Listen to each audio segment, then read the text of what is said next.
重生归来的武林盟主再次见到了前世的专用佩剑修罗冥王剑，早已通灵的佩剑也感受到了主人的归来。就在不久前，弊端里来到了白彪的酒铺，还在这里撞见了武林盟现任总军师司马迁。他说起自己也是路过，所以过来看看，还让白彪给他上一瓶酒。弊端里知道这个司马迁是个无利不起早的家伙，他就算照顾武林盟养的一只狗，也不会过来看一个早已经离开武林盟的人。他也疑问对方来这里有什么目的。司马迁询问白彪和葛思良关系是不是很好，又试探白彪想不想重新回到武林盟之类。白彪坦然地承认自己和他关系不错，酒铺开张时他还来过。白彪的回答非常完美，因为贸然地说假话只会引起怀疑。做了几个时辰后，司马迁便准备离开酒铺了。离开前他最后询问葛军师有没有交给你什么东西。弊端里明白了司马迁怀疑某个东西在白彪手里，白彪当即就否认了啥也没有。这之后司马迁就离开了酒铺，虽然不知道司马迁在调查什么，但白彪已经被卷入这件事中心了。随后弊端里也告别了白彪，临走的时候提起明天还会来，他不能眼睁睁地看着昔日的部下陷入危险，只要他现在过得很好，就不打算将他带回身边，所以必须得帮白彪处理这件事。此时的另一边，司马迁怀疑白彪偷拿了修罗冥王剑，因为他的表现太冷静了，就像预先应对这种情况练习过一样。他也疑问白彪拿了那么珍贵的宝剑为何没有逃跑，反而还留在武林盟附近。手下之人提出由自己处理掉白彪，司马迁提醒对方可是武林盟第一护卫，不容小觑。此时的毕氏剑门，弊端里怎么都想不通司马迁到底在找什么东西。前世作为武林盟主时也没啥重要的东西，也没有灵药或者宝物，毕竟前世一辈子都为剑而活。这时弊端里也想起了修罗冥王剑，葛思良也疑问盟主有很多剑，但真正使用的还是修罗冥王剑。千和镜自己都没发现他如此爱惜这把剑，这是带了一辈子的剑，就像自己的分身一样。如果我死了，一定要把这把剑送给配得上他的人。这时弊端里也猜到了怎么回事，葛思良转移了修罗冥王剑，现在这把剑在白彪手里。知道这点的司马迁绝不会善罢甘休。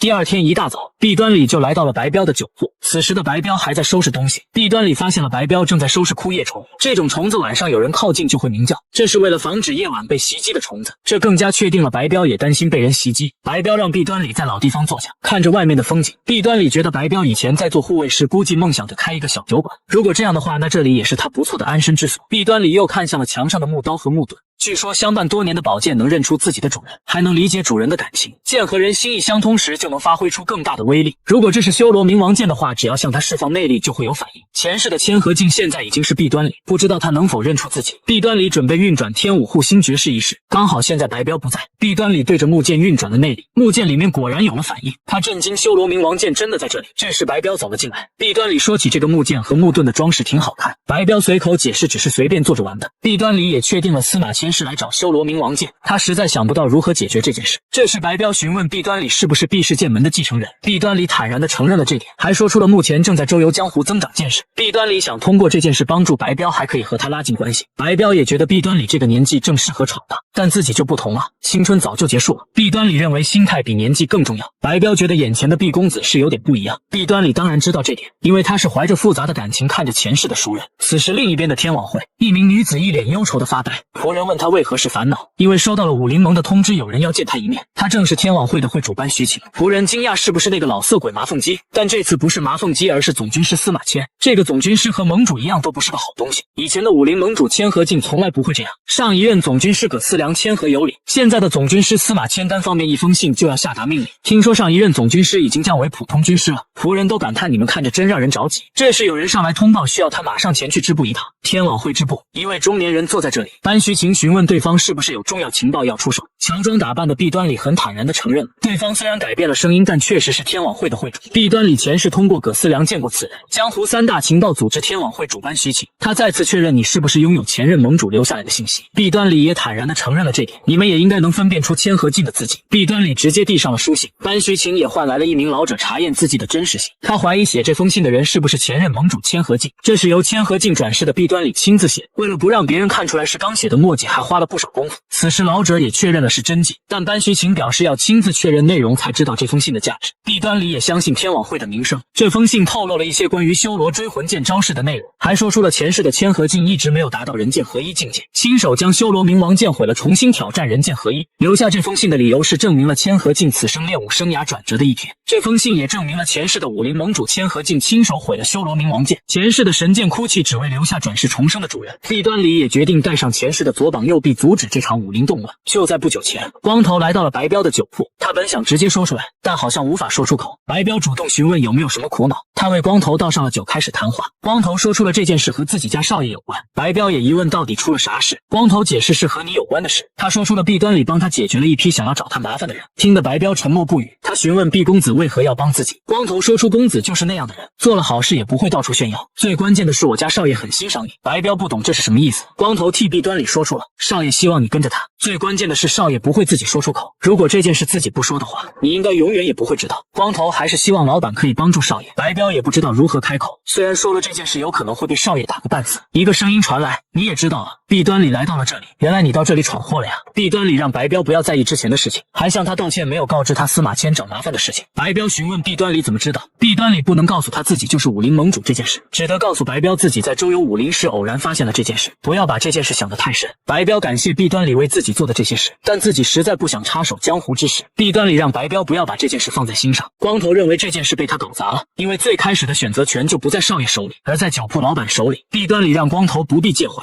光头看得很清楚，他不可能就此离开白彪，因为他希望白彪可以过上幸福的生活。这时外面下起了雪，弊端里这时候说起看到初雪的瞬间运气会变好。听到这里白彪震惊了，因为这是前世他对武林盟主千和敬说的话，这是极少数人才知道的事。这时弊端里也喊上了光头准备离开，今天是最后一天来这里有缘再见。弊端里准备离开的时候，一道剑鸣声吸引了他，这是挂在墙上的木剑发出的声音。修罗冥王剑在哭泣，只听嗖的一声，覆盖在剑身的木块直接炸开，一柄发光的宝剑出现在他们眼前。白彪也疑问修罗冥王剑为何哭泣，光头也诧异怎么有这种装饰。弊端里沉疑片刻之后，也不想做出多余的举动，准备离开，不料剑鸣声更强烈了，声音太大，光头都捂上了耳朵。白彪也疑问这是怎么回事，为何这剑对毕公子有反应？过去的修罗冥王剑从未哭泣过，这是为什么？弊端里靠近了修罗冥王剑，又看向白彪征求他的同意。白彪点了点头，随后弊端里拿起了剑，拔出剑的瞬间一股气流涌出，弊端里明显感受到了剑在说话。现在的他终于握上了前世的剑，前世的弊端里活了70年也没和修罗冥王剑交流。白彪这时询问弊端里到底是谁，前世从未哭泣的剑也在告诉他应该接受和白彪的命运。弊端里向白彪正式介绍了自己是毕氏剑门的继承人弊端里，现在不应该成为武林盟主的人当上了武林盟主，江湖即将出现动乱，我想阻止这件事，你愿意和我一起做这件事吗？第二天，光头一个人在擦桌子，孔朱灿找了过来，光头还说他是叛徒，孔朱灿解释只是偶然碰到了少爷。光头觉得孔朱灿这件事做得不错，现在事情也解决了。孔朱灿也疑问光头为啥在打扫卫生，光头说起自己只要焦躁就想干活，孔朱灿认为自己也差不多，焦躁的时候就喜欢心算一下商团一年能挣多少，两人都觉得自己解决焦躁的方式更正常。孔朱灿询问光头闯祸的结果咋样，光头表示结果可能还要等一会儿。此时的白彪酒铺，白彪的妻子来到了这里，还发现了修罗冥王剑。白彪这时候说起有人邀请自己回到江湖，他是山东某个家族的继承人，虽然不知道他是一个怎样的人，妻子知道肯定是一个好人，不然你也不可能如此苦恼。白彪确实被弊端里吸引了，自己从来没想过跟随盟主以外的人，但修罗冥王剑哭泣了，这种冥剑都会寻找自己的主人，看着他总会想起盟主的样子。第一次出现时他坐的位置还是盟主以前坐的位置，那个人说过江湖即将出现动乱，他想要保护江湖。白彪不知道如何抉择时，妻子直言让他去吧，你知道吗？昨晚你都没做噩梦了，你本来天天都在做噩梦，不要为孩子担心，自己会保护好他，也是为了前任盟主。你提起的前任盟主也不是那种为了一起让部下放弃梦想的人，江湖如果会陷入动乱，那就更应该去了。你一直以来不都在抵抗邪恶吗？为了孩子也应该守护这个江湖。不久后的树林，白彪约弊端里来到了这里，他向弊端里举起了剑，因为自己不会随便选择跟随的人，弊端里还是放不下前世的执念，前世最信任的人和这一世最信任的人终究发生了交集。曾经的葛思良对班徐晴还是有感情，但他还是和对方保持了一定的距离，可以肯定的是二人必然有来往。作为顶级情报商的他应该知道葛思良和修罗冥王剑的事情，所以他会把这个情报告诉司马迁。班徐晴看了情报之后开价1万两，弊端里假意和他拉扯一番之后还是答应了。不久后的武林盟，班徐晴不出意外的找到了司马迁，他认为司马迁这家伙根本没有能力坐上总军师这个位置，比起军师他更像一个阴谋家。这时葛思良也被叫了上来，班徐晴虽然很震惊，但他马上就隐藏了起来，二人都装着不认识对方。司马迁还邀请葛思良喝一杯，但葛思良拒绝了。班徐晴和葛思良二人的眼神非常复杂，班徐晴更是远远的望了一眼葛思良的背影，回忆起过去二人的过往。司马迁这时候提起葛思良是个能干之人，班徐晴顺着他的话说，江湖上有很多能干之人，但都被时代淘汰了。他主动提起来这里给司马军师带来了一件礼物，这是最近收集的情报。司马迁看了之后露出震惊的表情，而且已经确认过了笔记这是前任盟主留下的内容。司马迁还是询问这份情报的来源。班徐晴解释江湖的情报就像自然法则一样流动。得到消息的司马迁马上就离开了，仅剩下班徐晴一个人在此。此时另一边的会议室，司马迁又重新找了人鉴定这封信的真实性，得出的结果是绝对不可能伪造，因为信里还有修罗追魂剑的武功部分，所以这肯定是前任盟主写的。手下之人都觉得这太可疑了，如果没有这封信的话，那修罗冥王剑肯定在葛思良或者白彪手里，现在也没有寻找修罗冥王剑的意义了，因为信里说明了他已经被毁了。司马迁本想找到修罗冥王剑献给麻凤姬，借此得到更多的权力，他马上宣布了停止对白彪的调查。此时的另一边，白彪还在为弊端里介绍他的儿子，这名男孩名叫阿明，前世的弊端里没能和他们打成一片，白彪为了保护自己四处征战，甚至还成为了白彪一辈子的伤痛。就算武林盟主死了还在保护他的剑，弊端里都不知道前世的自己到底算什么。这一世的弊端里希望白彪可以活得幸福。某处客栈，他们收到了司马迁发出的通知，取消了夺剑的计划，但为首之人打算私自行动，还拿出银票吩咐三人找地方藏好。这之后他们三人找了一个酒楼聚在一起，他们商议怎么才能解决前任猛虎团主白彪，就算他们几人联手也不一定能打赢对方。他们决定对白彪的弱点下手，那就是白彪的儿子。门外的弊端里刚好听到了这一切，虽然现在可以破门宰了这些人，但不能让白彪和葛思良被怀疑。这几人又去了妓院纵情享乐，这笔开销不是一般人可以付得起，就算是司马迁的手下也不可能有这么多钱，他们肯定有其他来钱的地方。弊端里一路跟踪他们来到了某处隐秘的地方，这个地方非常宽广，有不少美女给大家倒酒。一位中年人带来了一名女孩子上台，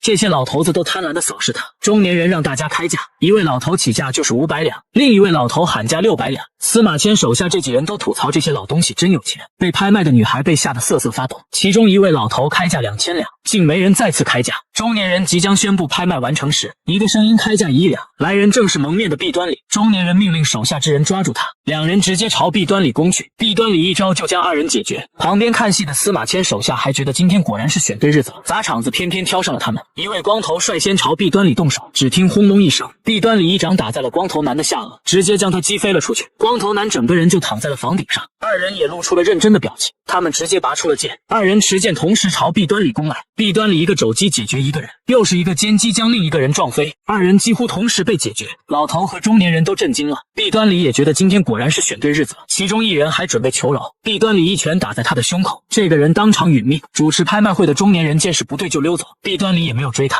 能把上面的人带过来更好。他叫住了这群想偷偷溜走的老头，你们不要害怕，我不会杀了你们。老头们顿时喜笑颜开，只听砰砰几声，一位老头就被打得站不起来。虽然不会杀你们，但是要让所有人知道你们犯下的罪孽。随后弊端里将这几位老头都打成了半残，手脚打断或者牙齿打掉，让他们在痛苦中度过余生。旁边被带来的女孩们唏嘘地看着这一幕，因为目睹了这恐怖的一幕，几个老头都被打得半生不死。弊端里看向了旁边的一群女孩，询问他们想不想回家见母亲，又告诉他们要送他们回家。这些女孩都流下了眼泪，虽然不能治愈他们，但是可以让他们看清楚这些坏人的下场。此时的中年人也请来了为首之人，这个人还以为只是来了个捣乱的家伙。为首之人询问弊端里从哪来的，知不知道自己的后台是谁。弊端里表示不想知道，他又询问弊端里是不是想要钱，这里的股份可以分出来，想要多少尽管开口。弊端里说出想要的是你的命，说完就朝着对方扑去。为首之人口中咒骂的同时从胸口掏着东西，他掏出了一袋毒沙撒了出来。弊端里只觉得大事不妙，如果这些毒扩散到女孩身边，他们就完了。弊端里运转内力将毒沙吸收，片刻之后他便吸收完毕。为首之人以为弊端里中了剧毒，果断攻了上来，他的每一次攻击都被弊端里避开，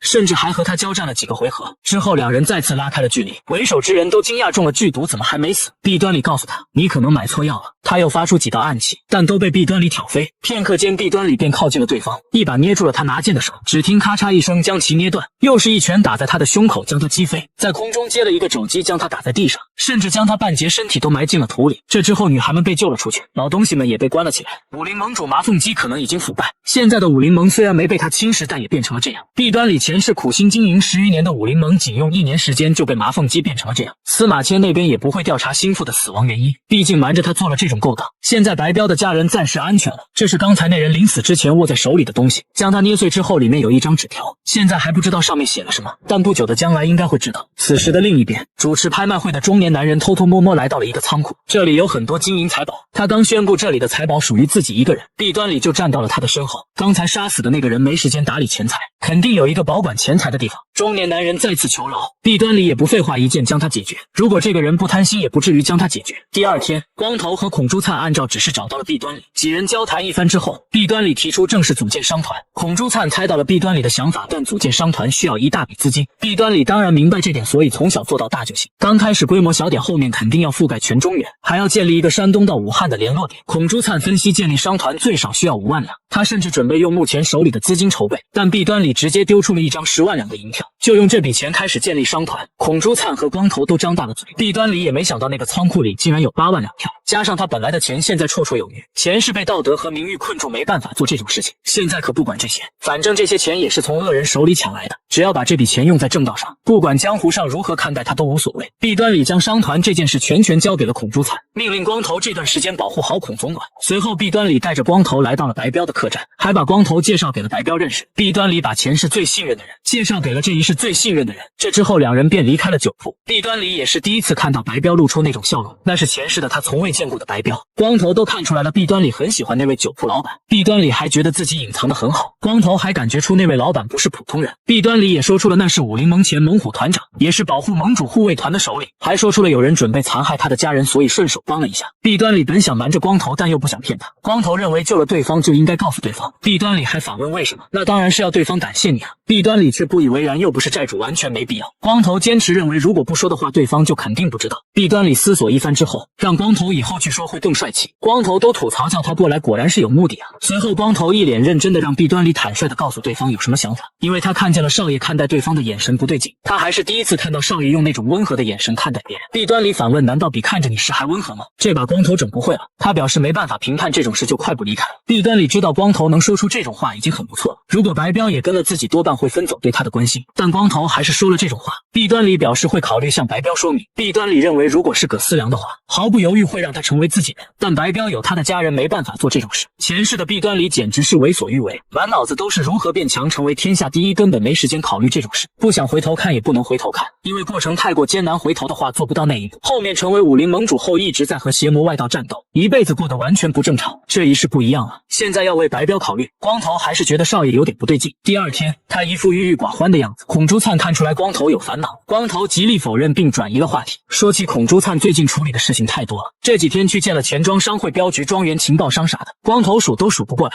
孔朱灿谦虚的表示习惯就好了，他觉得光头才是厉害。光头认为如果不是少爷的帮忙，自己可能还在某个地方扫大街。这时候光头说起，如果自己这几天闯祸了怎么办？孔朱灿让光头放手去做就好了，瞻前顾后之人怎么能闯祸？光头下定决心之后便离开了，他一个人来到了白彪的酒铺，想讨一杯酒喝。转世重生的武林盟主功力竟然超越了前世，准备再次踏入武林的他找到了前世的左膀右臂。就在不久前，弊端里在黑市买了一堆破烂人偶，照着他们练习之后，发现这是一套绝世拳法，很明显这是某个不知名的高手改版的拳法。这里有33个人偶，一共有5招。黑市的老板还贴心的为弊端里送上了装人偶的箱子。练完功法的弊端里按顺序将人偶摆放进箱子内时，触发了机关，弹出了一张纸条，上面写着天文山仙鹤峰。弊端里前世就去过天文山，所以他准备前往这里一探究竟。之后他回到毕氏剑门，找到了毕父和毕母，告诉他们自己要出远门。毕父提醒弊端里有了舰队之后要体恤下属，前世的他就是没人提醒才落的那种下场。这时毕母说起阿林来过，弊端里都惊讶宋华林怎么来了，又询问他到底怎样看待阿林。弊端里解释比起婚事，有了更想做的事。毕母想继续追问时，弊端里只得说出最近过得很幸福。这之后的宋家庄，弊端里来到了这里，岳父宋家主很热情欢迎他的到来，让他赶忙去练武场看看阿林咋样了。弊端里本来打算直接去天文山来着，毕母提醒他应该过来看看，他也想起了上次宋家主的惩罚，要经常过来看看宋华林。仆人带着弊端里来到了练武场，此时的宋华林还在练武，弊端里很明显的看得出来他正在按自己的指点练剑。一旁的护卫赶忙提醒毕公子来了，弊端里询问自己是不是打扰他练武，宋华林略显惊讶的表示没有。弊端里也提起听说你前几天来自己家了，宋华林也坦然的承认这点，并请求弊端里帮忙看看新的招式。他的护卫都震惊的看着这一幕。此时的宋华林剑招已经有了很明显的变化，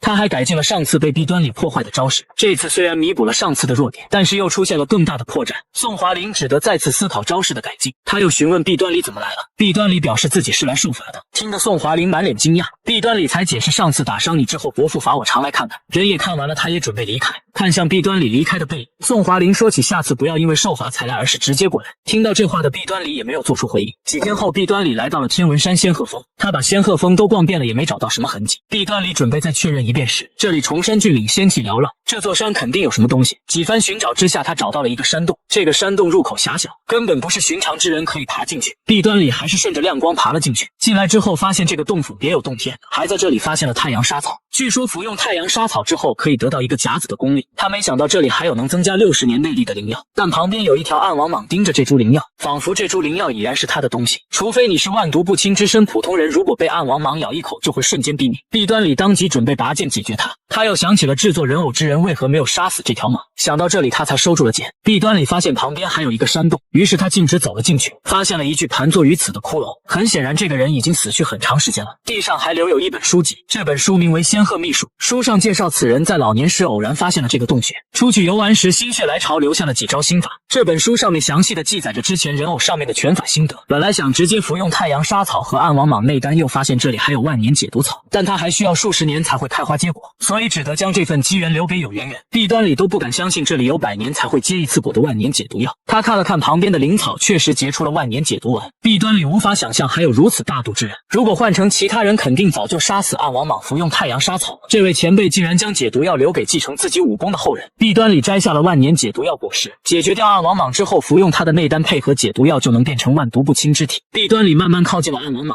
他也朝弊端里发动了袭击。弊端里一剑就斩下了暗网蟒的首级，又从他的身体里掏出内丹，随即原地打坐开始运功调息，吞下这颗内丹，就算吃了万年解毒果也有可能会毒发身亡。但弊端里又不想错过成为万毒不侵之体，抉择之后他还是选择吞下了内丹。很快内丹的毒素就起了效果，毒素片刻间就充斥弊端里全身，有一种五脏六腑都被融化的感觉。但是现在服用解毒果的时间还太早了，随着时间的推移，弊端里的意识逐渐模糊。片刻之后，弊端里感觉毒素已经扩散到了全身每一寸，服用解毒果的时机终于到了。现在他想服用解毒果，但好像已经中毒太深无法动弹。弊端里的意识逐渐模糊。前世作为武林盟主的弊端里打败了拳王之后，他回家向母亲诉说自己的辉煌战绩，母亲每次都笑着回应儿子很了不起，他一直没能注意到母亲脸上苍老的皱纹。此时的弊端里已经昏迷在地上，剧毒入体的他身体已经无法动弹。他想起了这一世母亲的脸，弊端里用最后的力气将解毒果放进了嘴里。不知道在山洞里过了多久，弊端里才慢慢恢复意识。现在的他觉得全身舒爽，于是原地打坐确认自己身体。他发现已经是万毒不侵之体，内力也提高了不止一个档次，就连前世的自己也达不到这个境界。扛过了痛苦，现在也要看看奖励了。弊端里毫不犹豫拔出了太阳沙草，连根带叶将其吃掉，随后又原地打坐开始修炼。浑厚的真气在他身边游走，弊端里完美的吸收了这一个甲子的内力。现在的他已经拥有了2个甲子的内力，甚至还得到了仙鹤秘术。弊端里完整的施展了这一套武功，这套武功是用自己身体对抗敌人，可以说是一种近身搏斗术。在他的理解看来，部分虚招是用来迷惑对手，打乱他的防御，真正的杀招是肩膀和膝盖的肘击。对方以为会挥拳时，实际上会被肘击。施展完这一套功法之后，弊端里才收起内力，这是比前世狂风神拳更高一层的武功，甚至可以和修罗追魂剑相媲美。不知道这位高人到底是谁？弊端里将这副骷髅简单埋葬之后便离开了这里。他又来到了某处酒庄，这里正是前世左膀右臂之一白彪买下的酒庄。白彪一眼就认出弊端里是上次来过的年轻人，热情的邀请弊端里坐在了老地方。他发现墙壁上挂了一把木刀和木盾，白彪说起这是自己无聊时做。弊端里虽然想把白彪带走，但感觉到他很满足现在的生活。这时酒铺的大门被推开了，弊端里震惊，一个熟悉的人迎走了进来。这个人正是武林盟的司马迁。男人随手花费2000两买了一堆破烂人偶，模仿他们动作之后，发现这竟然是绝世神功。至此他也开启了超越前世的道路。此时的避世剑门，马廷修找到了弊端里要见一见山东第一美人宋华玲。此时的马廷修应该为了华善老翁的事忙不过来才对，怎么还有空关心宋华玲？弊端里分析这不是欲望，如果只是贪图美色，早就单独会见宋华玲了。前来邀请自己一起去见宋华玲，多半是想当着他的面抢走宋华玲。马廷修应该很享受这个过程，他还催促弊端里赶紧行动。弊端里没办法，只得同意。殊不知弊端里又给马廷修准备了一份大案，他应该忙起来才对。这时他的手下事务人找了过来，他一脸凝重地看着马廷修，不用用想也知道又发生了大事。为了避免事情泄露，他还让弊端里先进去。弊端里知道他们应该收到消息了。昨晚山东商会按照约定交付银子时被抢，马廷修都震惊了，当即斥责15人是怎么办的事。弊端里在门后听着他的咆哮。现在的山东商会已经乱成一锅粥，山东商会的10万两在弊端里手里。从郑汝这里得到消息的弊端里连夜抢走了他们的10万两，而且叶商给的银票都是不会留下证据的小额银票。15人断定这是华善老翁做的，除了他之外没人能做这种事。马廷修也咒骂这个老疯子。15人请求向本家寻求帮助，马廷修当即就否认了，自己来这里可是来参加继承人考验。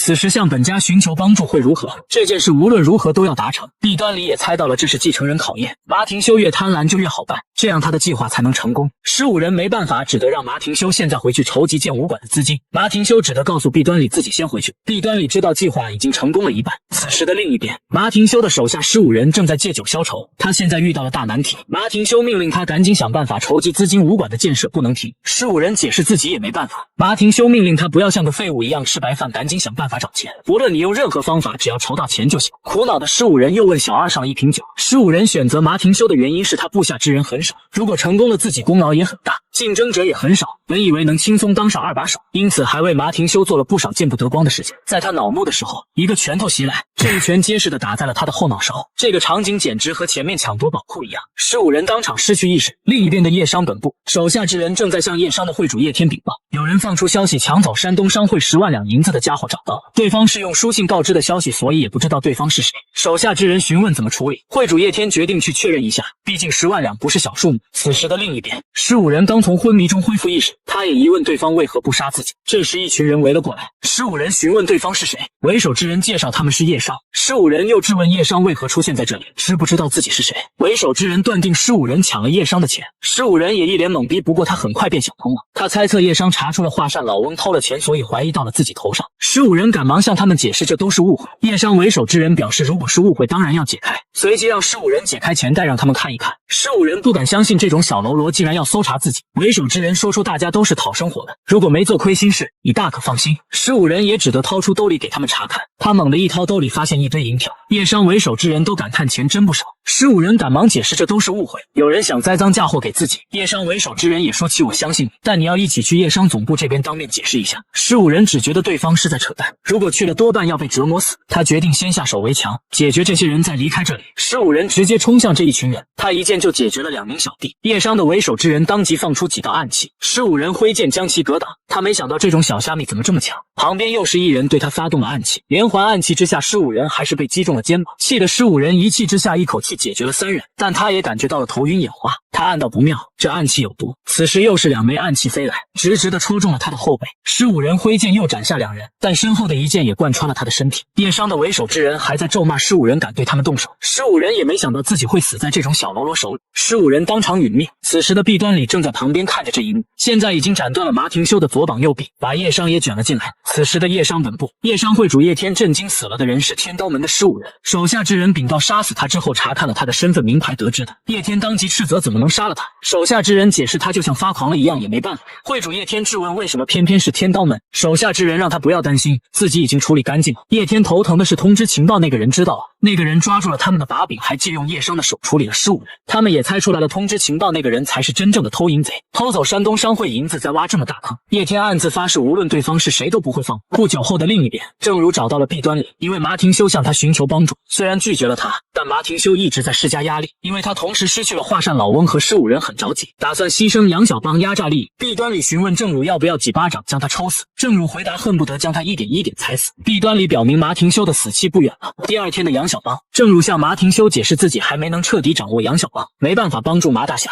马廷修当即质问是不是要拒绝，正如赶忙解释当然不是，但是可以介绍一个得力助手帮助马大侠。这个人武功高强，还很聪明，是一个能堪大用之才。乔装打扮之后的弊端里也介绍自己叫葛彪。这之后马廷修马上为弊端里安排了房间，关键还是华善老翁住过的房间。旁边一个女人的身影出现在了他的眼前，弊端里一直想搞清楚这个女人的身份，她的眼神中没有任何感情，有点像邪教或者魔教培养出来的精英人士，他们是为了达成目的培养出来的死士。弊端里前世曾经见过这种杀人兵器一样的眼神，这个女人应该就是这种类型。弊端里热情地介绍自己叫葛彪，但这个女人直接无视了他。弊端里叫住了女人并质问她怎么回事，再次询问她叫什么名字，女人就像没听到一样直接就走开了。弊端里从步伐气势判断这个女人很强，和15人差不多，可能弱一点。如果考虑她的年纪来说实力已经很强了。第二天晚上，弊端里在池塘边又看见了这个女人。通过这几天的观察和正乳的情报来看，这个女人应该不是在保护马挺修。如果是保护马挺修的话，应该充当护卫。她没有保护马挺修，只是在观察她，就像弊端里观察这个女人一样。弊端里说起站在你旁边被你当成透明人是不是很奇怪？女人回应一点也不奇怪。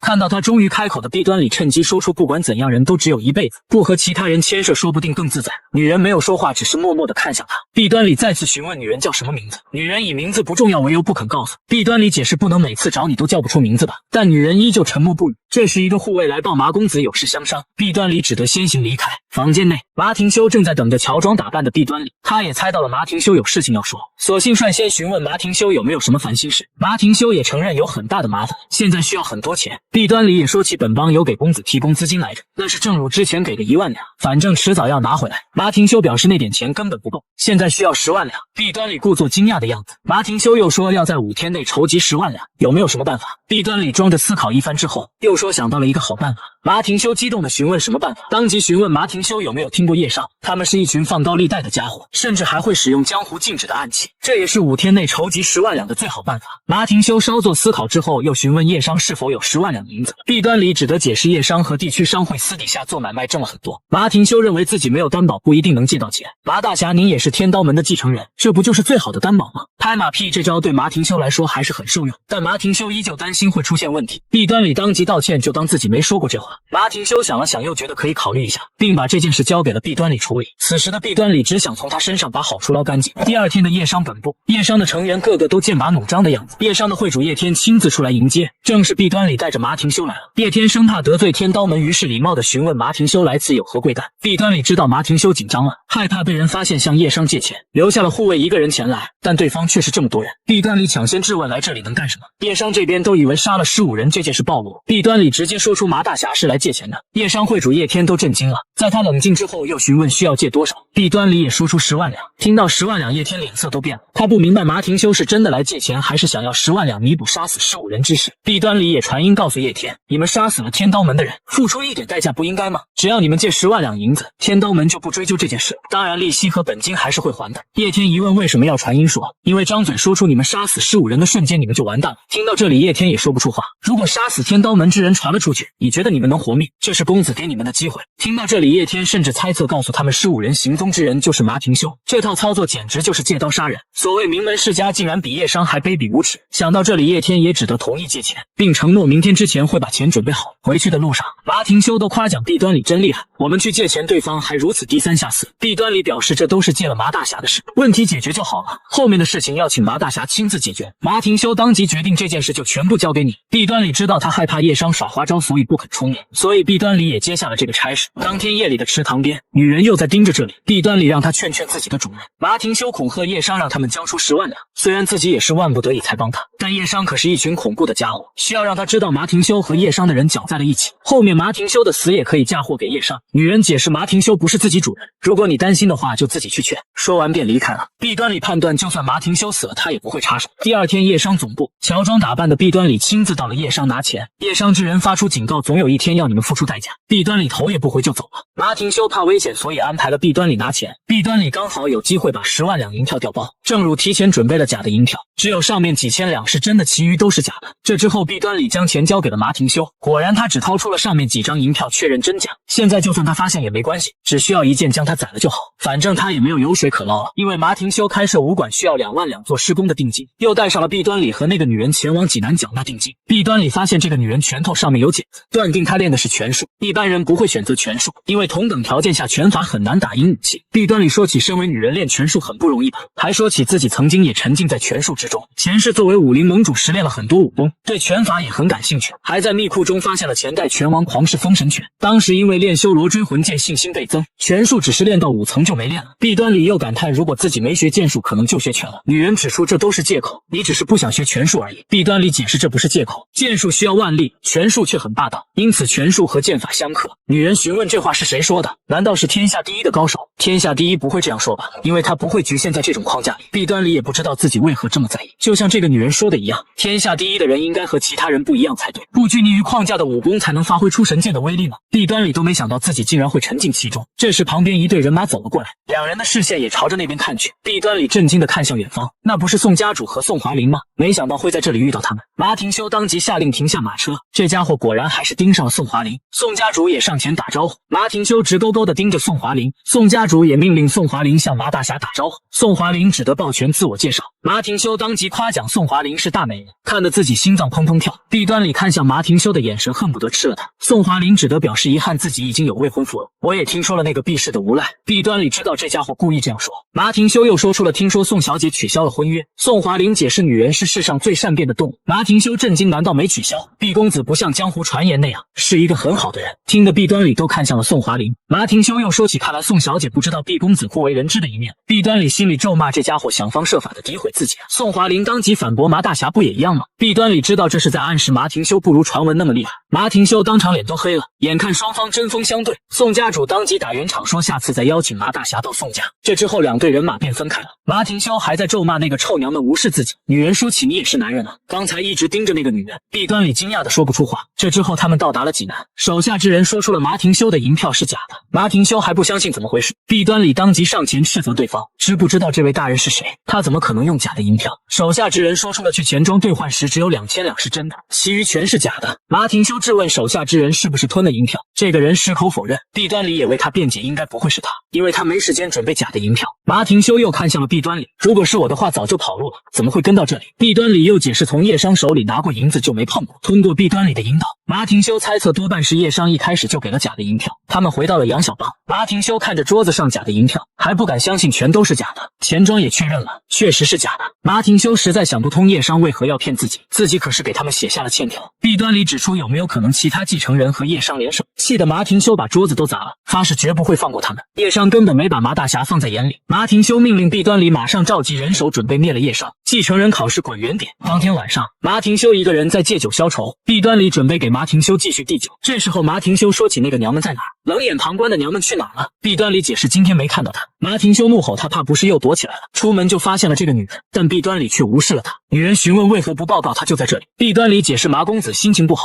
没必要当他出气筒。考虑到去济南路上时他给自己的礼物，这点事情根本不是事。当天晚上，喝醉的马廷修一个人在闲逛，他觉得放弃继承人考试才是明智之举，要不然就被其他继承人干掉了。现在什么都不考虑了，他只想趁着夜色偷偷溜进上次那个美人的闺房。此时一个人影出现在了他的眼前，马廷修当即询问对方是谁。听说你无力偿还10万两就想离开山东。马廷修惊讶，难道是叶商？这个世上没人能借了叶商的钱不还。马廷修当即怒吼，叶商给了假银票还敢过来要钱，你们来的正好。马廷修提剑就冲向蒙面人，没想到的是马廷修这种被酒色掏空身体之人还有这种气势。马廷修连环攻击打得对方节节败退，他都以为蒙面人挡不住自己的剑，但每一剑都刚好被挡下，毕竟要表现出来武功不如马廷修的样子。因为那个女人正在某处看着这一切。马廷修打的蒙面人四处逃窜，准备给予对方最后一击时，蒙面人一剑刺穿了他的心脏，一口红色液体跌出。你是不是想吞下整个山东，想把不听话的家族都灭了？马廷修也认出了对方不是叶商。蒙面人扭动手里的长剑，他最后询问蒙面人到底是谁。你竟然想扰乱武林，还想染指我的未婚妻。临死之前他才猜到这个蒙面人是弊端里，至此马廷修正式殒命。弊端里还放下一句话，欠叶商的钱不还之人必死，没人会从他的尸体上发现痕迹。弊端里隐藏了剑术，特意模仿了前世刺杀自己的刺客所使用的剑术。不出所料，有人看着这一切，正是马廷修旁边的女人。她看到了刚才的一切。第二天，弊端里知道事情还没结束，以后会更危险，必须要变得更强才行。迎面碰上了女人，他介绍自己叫7号，这种数字代号。弊端里知道他果然是某个组织培养。马廷修死了，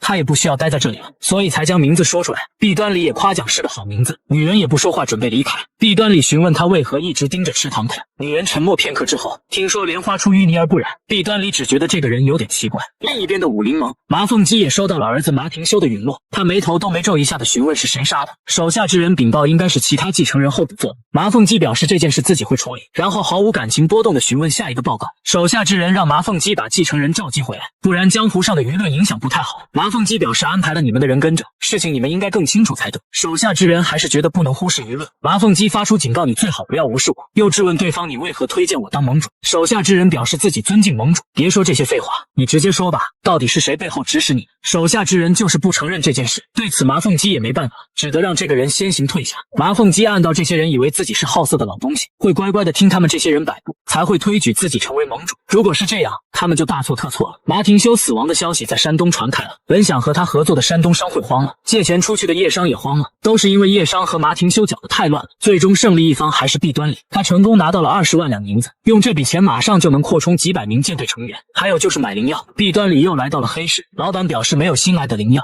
山东支部也没有，因为灵药在慢慢减少。不过老板推荐了其他好东西，屋内兵器很多，毕端礼准备买一把送给光头，这一把武器价值6000两，这里的武器都不错，顺带给冠辉也买了一把武器。他又看到了旁边的人偶，当即询问老板这个卖不卖，老板说出摆出来就是卖的。毕端礼看着这人偶就被他吸引，最终花费2000两将它买下。毕端礼来到了之前修炼的地方，将这些人偶摆开，他看出来这些人偶不是随便做的，这是某种招数的表现。毕端礼跟着人偶学了起来，每一招都气劲十足，很明显这是练武之人做的人偶，这是一套绝世武功。来人暴打了未婚妻一顿，引得老丈人找上门来。老丈人不仅没有责怪他，还夸奖女婿真了不起，终于站起来了。此时的杨小帮，毕端礼正在研究怎么拿走马廷修的银子，马廷修的钱都藏在金库，需要在算盘上输入数字才能打开。毕端礼直接告诉郑汝，他打算趁马廷修开宴会的时候偷走他的所有财物，如果成功的话，这件事毕竟在杨小帮发生的。郑汝让毕端礼不必担心，赴宴时他会跟在能证明自己身份的人身边，到时候利用杨小帮前代帮主挖掘的秘密通道进去就行。宴会当天，马廷修让大家尽情享受，这场宴会可谓是非常热闹。他也知道20岁的世家子弟都喜欢什么，被招待的这些后起之秀也想讨好他。毕端礼一个人坐在角落饮酒，这些后起之秀一开始还很紧张，但看到马廷修如此亲切，也放松了警惕。他贴心的为大家倒酒，越对大家亲切，大家就越会讨好他。毕端礼知道马廷修和这些人拉近距离是有原因的，那就是利用他们称霸山东。这时马廷修向毕端礼打招呼，他提起了宋小姐怎么没来，听说是被你打了一顿。毕端礼就知道这个人要贪图宋华林的美色，多半已经调查过宋华林是不是真的受伤。毕端礼向马廷修解释自己和宋华林指腹为婚，但是他却要退婚，一脸激动地说起这可是双方长辈指定的婚约，他怎么能那么见此马廷修也没说什么，毕端礼又说自己马上就去找宋华林理论，但被他打了一顿。被他打的原因是当时喝了酒，所以为了报仇就再次找他比武。马廷修也认同了这个理由，不由得夸奖老弟你可是真男人，随后拍了拍毕端礼肩膀就离开了。这之后马廷修宣布要给大家看一个好东西，毕端礼满脸震惊地看着这个东西，因为他一眼就认出这把剑。马廷修介绍这是前代盟主用过的天造剑，大家都满脸唏嘘地看着此物。毕端礼前世用过5把剑，马廷修带过来的是天造剑，剩下的是烟波剑、暗天剑、寒雪剑以及修罗冥王剑，没想到这里能看到天造剑。马廷修介绍这是父亲赏给他的剑，毕端礼马上就猜到了马廷修不是私自行动，而是麻凤姬派他过来的。毕端礼实在想不通派他过来的原因。马廷修向大家提议定期在这里召开宴会如何，这些青年才俊们想都没想就同意了。大家举杯痛饮的时候，毕端礼的视线落在了天造剑上。马廷修的护卫捧着天造剑到了金库，此时他也感受到了一股寒意袭来，当即拔剑准备防御。一阵微风拂过，突如其来的一拳砸在他的脸上，护卫当场失去意识。这正是毕端礼所为，和他正面冲突不一定得手，但偷袭肯定没问题。毕端礼看向了天造剑和这些财物，这些钱和剑就由自己收下了。做完这一切之后，毕端礼就像没事人一样回到了宴会。马廷修还在和大家饮酒，郑汝带着另一名护卫找了过来，他在马廷修耳边说了什么，听得马廷修满脸震惊。毕端礼看出来他们已经发现天造剑被偷了，马廷修当场宣布宴会结束，请大家回去。在场众人也不知道怎么回事，说完马廷修也马上离开。毕端礼知道自己这场宴会才刚刚开始。第二天的毕氏剑门，毕母正在呵斥毕端礼是个无耻的家伙，毕父赶忙拉住他，又质问毕端礼为何做出这种事。毕端礼半天说不出话，宋家主也质问为什么要做那种事。毕端礼解释自己只想和阿玲比武，不知不觉就变成那样了。宋家主都不信只有这个理由，毕端礼又不能说出为了不让宋华林被马廷修盯上。宋家主大笑，女婿你真的变强了呀。毕端礼也不知道怎么回事。随后宋家主解释女儿在武功方面造诣匪浅，能打败他这可是一件了不起的事。毕端礼都没想到宋家主还会夸他，毕父还是觉得毕端礼打伤了阿玲就是做的不对。宋家主表示比武受伤是常有的事，作为武人受伤是再正常不过了。毕父斥责毕端礼应该更加小心才对，必须要受到惩罚。宋家主觉得这个受罚的权利应该交给他。随后他询问毕端礼做好受罚的准备没。宋家主命令毕端礼等女儿身体好了一定要经常去看他，这就是惩罚。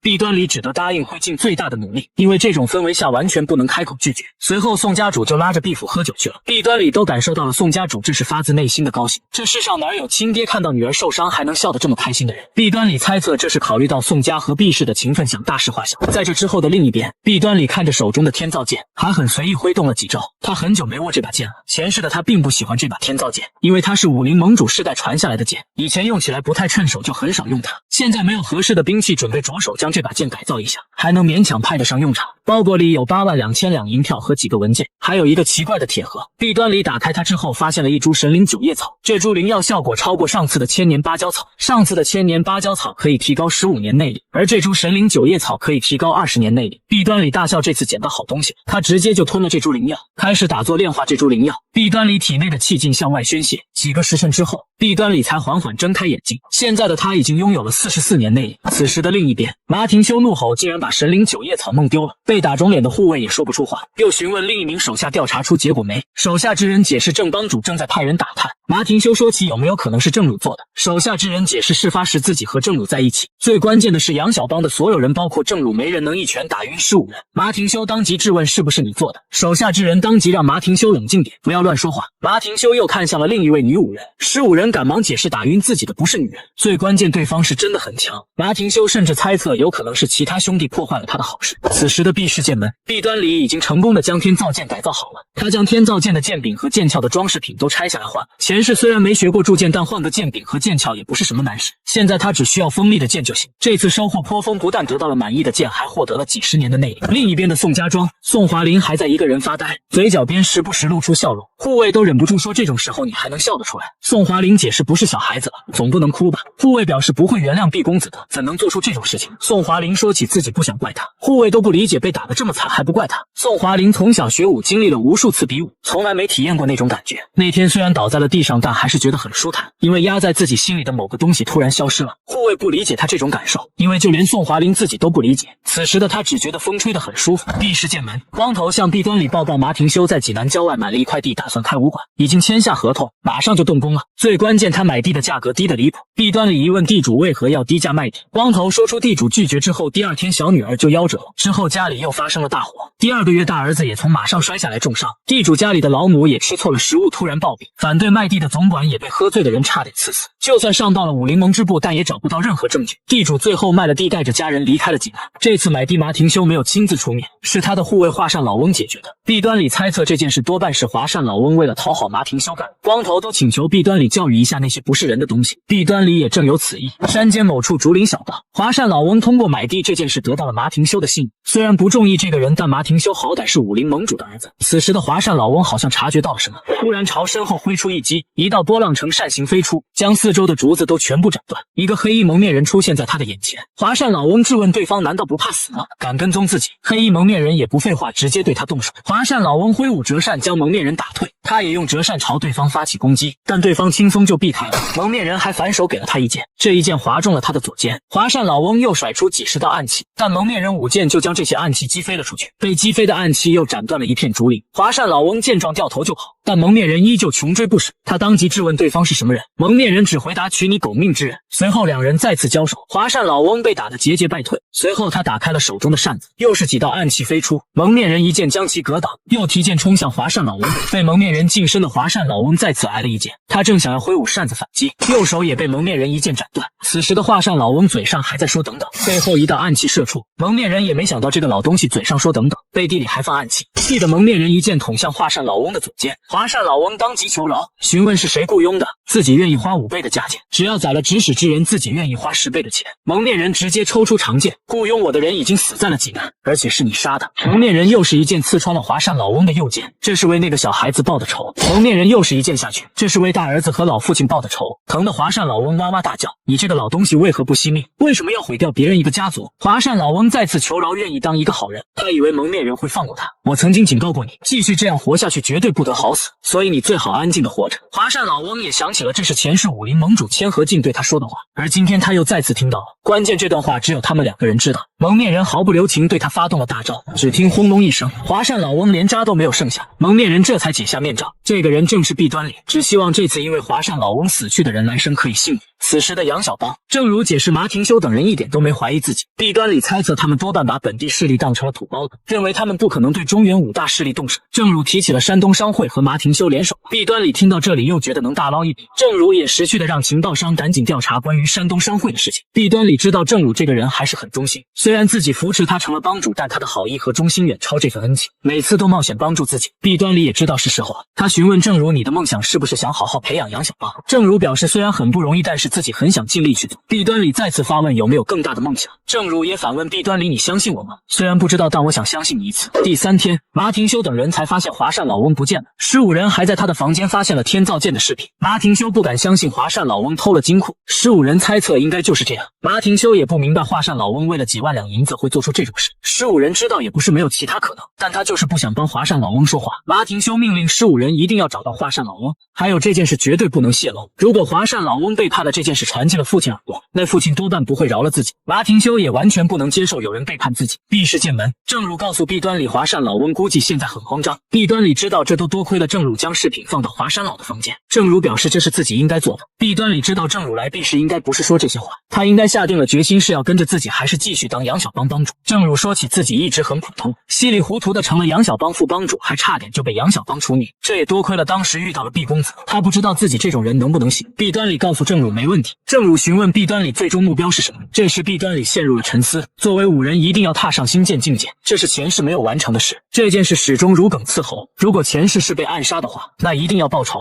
还有将毕氏打造成天下第一的门派，将舰队培养成杰出的江湖中人，再把白彪和葛思良带在身边。要做的事情太多了。弊端里告诉正如自己只想得到幸福，也希望身边的人得到幸福。正如听到这话都笑出来了，他以为弊端里要说一些一统天下之类的话，还有点紧张。弊端里向正如道歉，达不到他的期待。作为前世曾经一统天下的武林盟主来说，刚才那些话和一统天下一样难。正如向弊端里再次表忠心，对天地神明发誓一定效忠主君。弊端里也将他扶起，希望以后多多帮助自己。此时的山东商会总管不同意和马廷修合作，因为马廷修太危险了，和他们合作等于驱虎吞狼。山东商会会主表示目前都要被狼咬死了，再不想办法就完蛋了。河北商会和石家庄已经在准备报复，目前根本凑不齐和马廷修合作的10万两资金。山东商会会主打算向叶商借钱，叶商是做一些见不得光的交易构成的组织，利息也很高，如果不还钱还会被残忍报复。他们并不是武功高强，而是一群真正的人渣，很多人和他们交易之后就消失了，据说他们还养了对付武林中人的刽子手。山东商会会主还是要向叶商借10万两，反正现在也惹上豺狼虎豹，再加上一条蛇也不会太糟糕。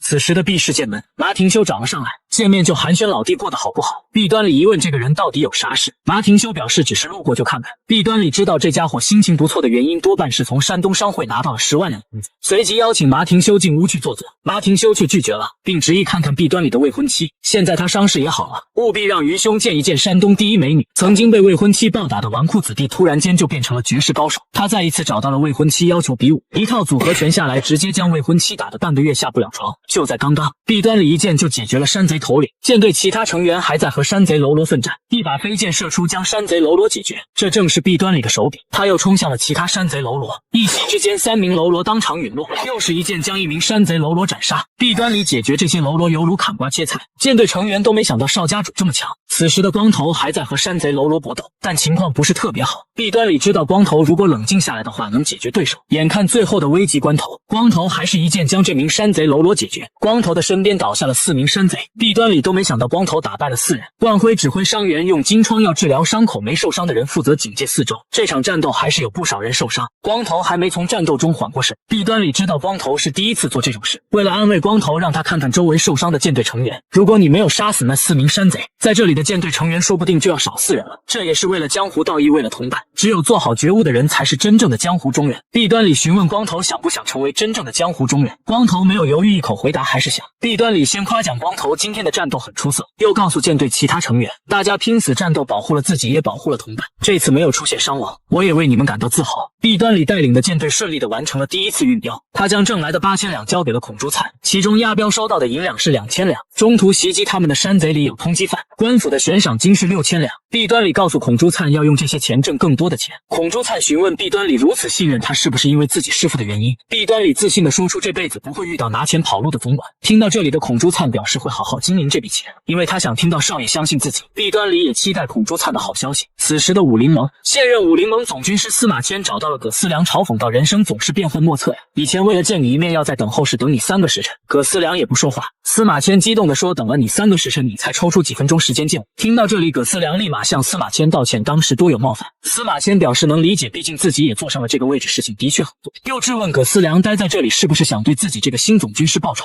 葛思良无奈地解释自己一辈子活在武林盟，从来没想过离开这里，能在正义阁做事很开心。司马迁一副嘲讽的样子向他确认。葛思良又向司马迁表忠心，很乐意在这里效忠。司马迁先是面色一惊，又夸奖葛思良很不错，随后才满意地离开了这里。实际上葛思良已经厌倦了这个武林盟，恨不得早点离开这个破地方，现在还不能那样做，给盟主报仇之前必须要忍耐。此时的另一边，这里的武人们都在押运飙车，弊端里带着舰队找了过来。带头之人询问弊端里是什么人，弊端里告诉他们自己来自弊市，受到会主委托过来运镖。听到这里，带头之人表示要进去禀报会主。光头都觉得这里戒备森严，这是舰队接下的第2个任务，合约内容是保护这个商会的会主。这个商会会主伯吕很快将弊端里请了进去。这个商会会主和其他商会有商业纠纷，所以一直妨碍他们签订合约。妨碍之人的背后是附近有名的黑暗势力徐从会。万辉都知道，就是一群靠收妓院酒楼保护费为生的小混混。会主伯吕让大家不要小瞧这群混混，他们人数众多，还会武功。弊端里表示会记住这些话。随后弊端里护送着会主伯吕前往目的地签订合约。弊端里告诉会主自己已经解决了附近的山贼野兽队。会主伯吕很惊讶，这些年轻人竟然解决了有名的山贼。弊端里说起那群山贼只是一群乌合之众，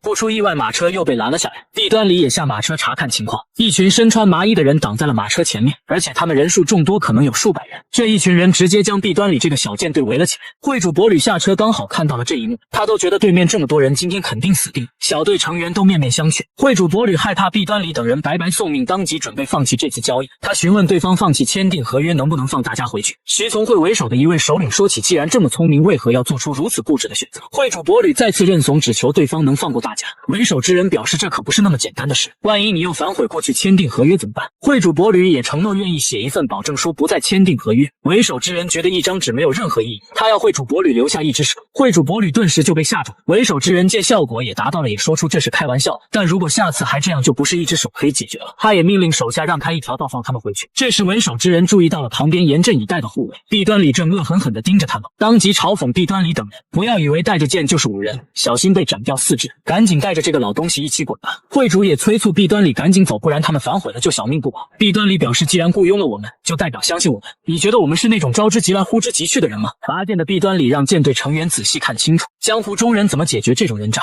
听到这里，所有舰队成员都做出防御姿态。为首之人也没想到对方是一群疯子，当即命令手下解决他们。弊端里只是轻轻挥出一剑，一道剑气如波浪般划过，这些人顿时4分5裂。众人都惊讶地看着这一幕，为首之人都不敢相信怎么回事。弊端里只是缓缓朝他走去，他只得命令手下之人向前冲。可是弊端里实在太凶残了，出剑就会解决一个人。4人同时朝他进攻，只听刷刷几声，这4人同时身消到底，不消片刻，地上已经尸横遍野。为首之人当即向弊端里求饶，弊端里一剑划过他的脖子，为首之人当场就陨落了。弊端里再看向剩余的敌人，这些人纷纷丢下武器，跪地求弊端里饶命。光头都不敢相信攻守反转的如此之快，会主伯吕都瞪大了眼睛。弊端里告诉众人，这才是江湖中人，又告诉会主现在可以去签合约了。几天后的毕氏剑门，冠辉向弊端里提过，现在的舰队成员个个努力训练，都想变得和少爷一样厉害，甚至不少人都开始凌晨训练了。在那之后，弊端里又带着舰队做了3次任务，而且这3次其中他只跟了1次，舰队成员还是出色的完成了任务。金钱也刺激了大家的积极性，加上实战任务的归属感，也让他们整体提升不少。以后这支舰队会变得更强，在孔朱灿的投资下也挣了几千两银子，明年舰队就能招80人了。但弊端里觉得还能多招点，随后又夸奖孔朱灿没有鲁莽行事，这次的投资干得很漂亮。以前武林盟的元老总是贪心不足，因为一步步的发展很重要，孔朱灿表示会铭记于心。当天晚上，杨小帮的郑儒找了过来，弊端里也疑问到底啥事。郑儒说起天刀门的麻凤姬派了一个叫麻庭修的儿子过来，麻庭修会见了山东团主，请他召集山东各门各派的首领，但没有说出目的。弊端里知道肯定不是什么好事。郑儒说起山东团主拒绝了，因为山东团主是个清廉的人。弊端里庆幸武林盟也不是所有人都贪污受贿，但麻庭修又找到了杨小帮，并威胁他召集后起之秀开宴会。弊端里知道，如果郑儒拒绝的话，下一个就轮到了宋家庄。现在拒绝也是问题，不拒绝也是问题，最好能在杨小帮的范围里解决。弊端里告诉郑儒，答应他举办宴会就是，还有这种小事你开得信得过的亲信过来就是，你相信的人我也信得过。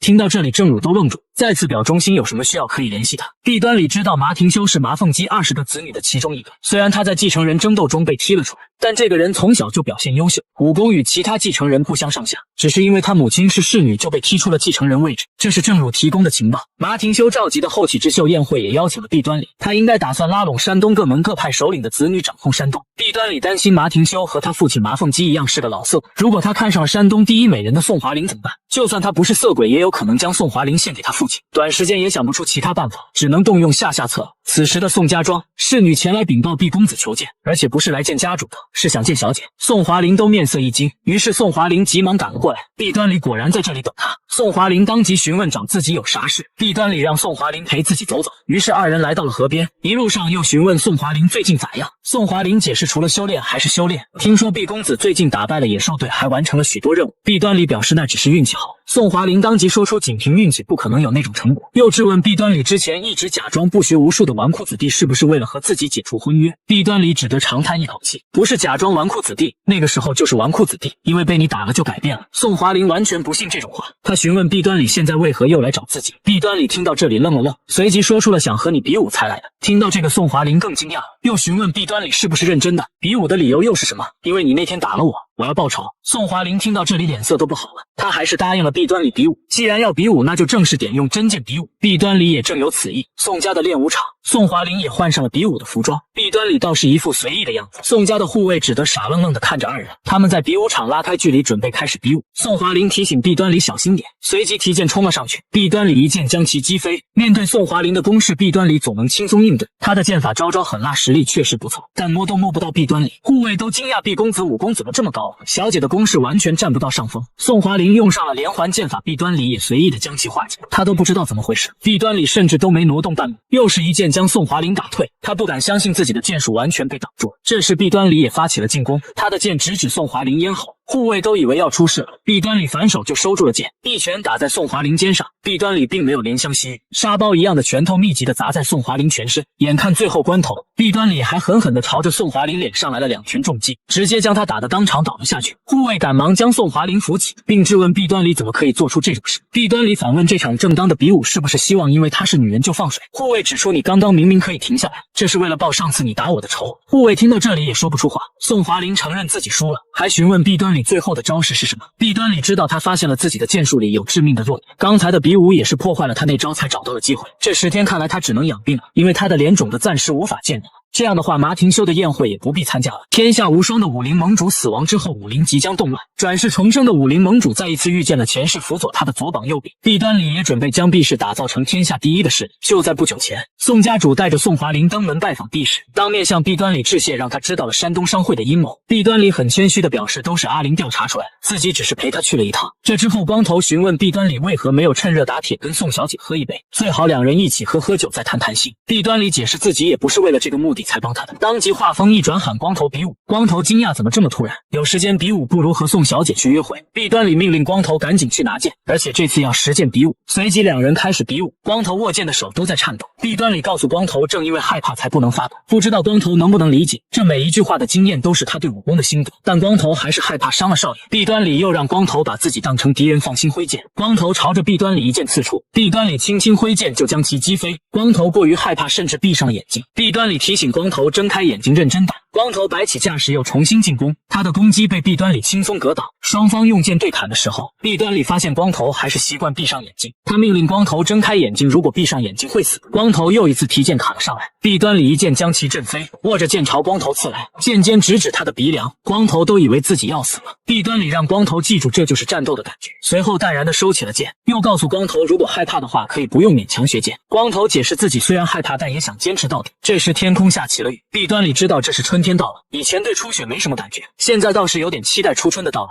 几天后，光头急冲冲地闯了进来，新的武林盟主公布了，天刀门的门主成为了新盟主。听到这里了，毕端礼非常震惊，天刀门门主马凤姬。毕端礼上次伪装的马英冲就是天刀门的人。马凤姬的私生活非常混乱，贪财好色且阴险狡诈。前世作为武林盟主的毕端礼从未想过马凤姬会成为新盟主。毕端礼询问光头是不是听错了，光头说起现在集市都在聊这件事。毕端礼认为葛思良绝对不会选马凤姬作为武林盟主，也不可能放任马凤姬这种人当上武林盟主，这肯定是哪儿出现了问题。题。武汉酒楼，弊端里来到了这里，大家都在说麻凤鸡曾经击杀了黑道13联盟的老大，这里的人都在赞扬麻凤鸡的英雄事迹，关键这其中还夹杂了许多谎言。击杀黑道13联盟老大那天，麻凤鸡也是事后才出现，他好像很不情愿参加剿灭邪魔外道的战斗，可能是为了减少家族的损失，想方设法的躲避冲突，被前世作为武林盟主的自己盯上之后，整个天刀门一直缩着头。现在竟然有人一直在赞扬麻凤鸡，弊端里猜测有人在散播谣言。军师葛思良说过，盟主就算当上了天下第一人，也无法统治整个江湖，因为天下第一人只是武功最强，然而统治江湖的是权力。弊端里现在觉得葛思良说的没错，而且他现在也不是天下第一人。弊端里在不知不觉间走到了一个熟悉的地方，这是他作为武林盟主时经常休息的地方。前世很喜欢这个地方的氛围，而且只带过白彪过来，但白彪从来不喝他递过去的酒，在保护他的时候从来不会犯原则上的错误，是一个忠心耿耿的人。弊端里也决定进去坐一坐，他竟然在这里发现了前世左膀右臂其中之一的白彪。弊端里询问这间酒庄是不是换人，白彪也说起不久前刚买下这里，今天准备重新开业，而且你还是第一位客人。听到这个消息的弊端里久久回不过神，白彪让弊端里随便找个位置坐下，弊端里坐到了以前熟悉的老位置。白彪询问弊端里怎么要坐那个位置，那也是我最喜欢的位置。弊端里询问是不是有什么理由才喜欢这个位置，白彪给弊端里递上了茶水，没什么理由，只是喜欢。前世作为武林盟主时一直和白彪在这里，弊端里恨不得马上就告诉白彪自己就是武林盟主千和敬，他相信白彪还是会和以前一样跟随自己，但武林盟主千和敬已经死了，而且那已经是过去了，现在的自己是弊端里，这里的氛围不错呀。这个声音传进了弊端里耳朵，总军师葛思良也来了。葛思良也没想到白彪真的买下了这里，白彪解释自己运气好碰上了这里的主人，准备关门就买下了。葛思良扭头发现了弊端里的存在，当即向白彪说出去透个风，随后两人来到了酒庄外面，弊端里也躲在旁边听他们说话。葛思良说起那位大人经常来这里啊，以前就听他提过好几次，一直没机会过来看看，也不知道为什么这么忙。弊端里也后悔前世没能和左膀右臂更随意的相处。葛思良询问白彪为何离开武林盟，白彪觉得新的武林盟主不值得卖命。听到这里的葛思良道歉，这都是他的错。白彪解释这不是军师你的错，广乐团和铁骑团都背叛了，这是没办法的事情。弊端里震惊，广乐团和铁骑团竟然背叛，这话如果不是从白彪口中说出来，弊端里怎么也不会信。葛思良认为这不是背叛，盟主活着的时候他们还忠心耿耿，弊端里咬定这就是背叛，因为他死了就抛弃了他曾经的同伴，最关键还帮助麻凤鸡那种人坐上盟主之位。白彪询问葛思良以后有什么打算，葛思良知道那些人很想让他滚蛋，但他想一直坚持下去，现在人多眼杂，暂时也不会对他动手，估计会把他扔到一个小部门去。白彪最后询问葛思良都这样了，为何还不离开武林盟，因为这是那位大人扎根的地方。在后面的弊端里也听到了这些话，在那之后他还是回到了弊室，因为就算一时冲动去找他们也改变不了什么。光头询问弊端里事情办得咋样，弊端里回答不顺利。看着弊端里一脸哀愁的样子，光头说起少爷总是无所不能，不能一直做不像人的事情。弊端里知道光头这是在安慰他，弊端里也决定不再关心武林盟的事情，因为现在想这些也改变不了什么，现在优先把弊室培养起来，建立起能保护自己的力量，因为一场巨大的暴风雨要来了。第二天，弊端里找到了毕父和毕母，并告诉他们想要建立一支舰队。毕父想都没想就答应了他，但是家族只提供住宿，不会提供其他任何相关帮助，又告诉弊端里召集舰队之前可以去找徐忠请教一下经验。毕母关心的询问能做好吗，弊端里自信的回答没问题。这之后光头找到了弊端里，询问舰队里有没有他的名字，弊端里拒绝了光头，因为光头还有更大的用处。光头表示等实力变强了一定要加入舰队，又询问少爷为什么要组建舰队，弊端里表示要把毕氏变成武林第一门派，让毕氏成为没人敢招惹的最强剑门。虽然说这是对光头说的话，但这也是对全武林说的话。光头都被弊端里的话惊讶的说不出话，隔了好久才说会竭尽全力帮助少爷。这之后毕氏发布了舰队成员召集公告，没想到刚发布消息就来了数百人，弊端里准备让他们每个人都露一手，然后从里面选出40人，再从40人里挨个面试，询问他们加入舰队的原因。这些人有着各种各样的回答，有的想要名扬四海，有的想要获得父亲的认可。弊端里根本不在意他们是什么理由，比起能言善辩的人，他只想选说实话的人。弊端里告诉筛选出来的20人，如果你们听过有关我的传闻，现在全部忘记，从现在开始由你们眼睛判断我到底是什么样的人，曾经统治过武林的男人，还是第一次面对低级武人。弊端里怀疑自己现在不再是天下第一的武林盟主，能否好好带领他们。弊端里在这些人当中选出了组长，这个年轻人名叫冠辉，曾经在武馆当师傅，基础功夫也很扎实。这之后弊端里带着舰队成员一起训练，但他们大多数人体力都跟不上，只剩弊端里一人还扎着马步。冠辉询问少爷体力怎么这么好，弊端里解释如果你每天凌晨跑3小时也可以这么好。冠辉惊讶每天运动了3个小时还要和舰队一起训练。弊端里告诉冠辉要把努力埋进岁月，专注一件事，把所有精力放到某件事上。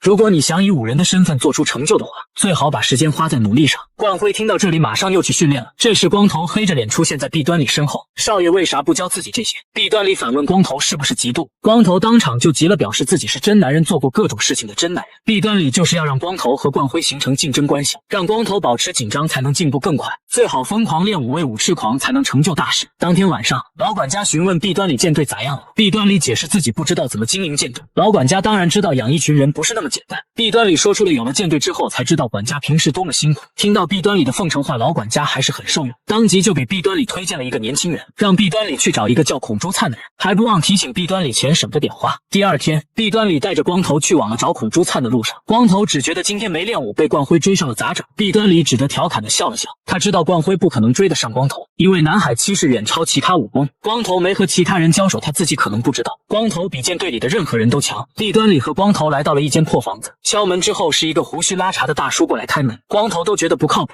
弊端里觉得无所谓，只要脑子好用就行。这位大叔询问二人来这里干啥，弊端里说出弊市的总管推荐而来，大叔这才将二人请了进去，而这个人就是孔朱灿。弊端里一问这个人和管家是啥关系，孔朱灿说起总管是他师傅，弊端里也说出了来这里的理由，自己成立了舰队需要一名总管，因为是弊市的总管推荐的。孔朱灿一问师傅有说过住这里的原因吗？弊端里表示每个人都有自己的苦衷，孔朱灿说出了自己以前杀了人还是自己的雇主，说着就准备起身送客。弊端里让他不要担心，因为自己还没弱到被算盘珠子打死。这之后，弊端里带着焕然一新的孔朱灿回到了弊市，老管家也很高兴自己徒弟能来，还热情的邀请弊端里喝一杯。弊端里说要找个时间才行，老管家冷哼一声就离开了。弊端里知道这是老管家感谢他收下了自己的徒弟，又将3000两递给了孔朱灿，要用这3000两养活20名舰队成员。孔朱灿也明白少爷的难处，应承了这件事，并表示完全没问题。弊端里也相信孔朱灿能做到。现在只有20人的舰队和1名总管，跟武林盟比起来还差得很远，最少现在迈出了第一步。成立舰队已经过了2个月，整个舰队也变得有模有样了，冠辉也达到了作为组长的责任，其他人也没有任何不满。经过2个月训练的舰队整体实力提升很大。弊端里从徐忠手里拿到了一份押镖的活，这次押镖价格很高，但风险很大，走一趟镖就有2000两。弊端里知道很危险，还是接下了这次运镖，因为现在的舰队需要实战训练。弊端里带领的舰队成员已经开始搬运货物，冠辉也在指挥大家好好干活。老板提醒这些货很贵重，弊端里让老板不必担心，货物一定平安送达，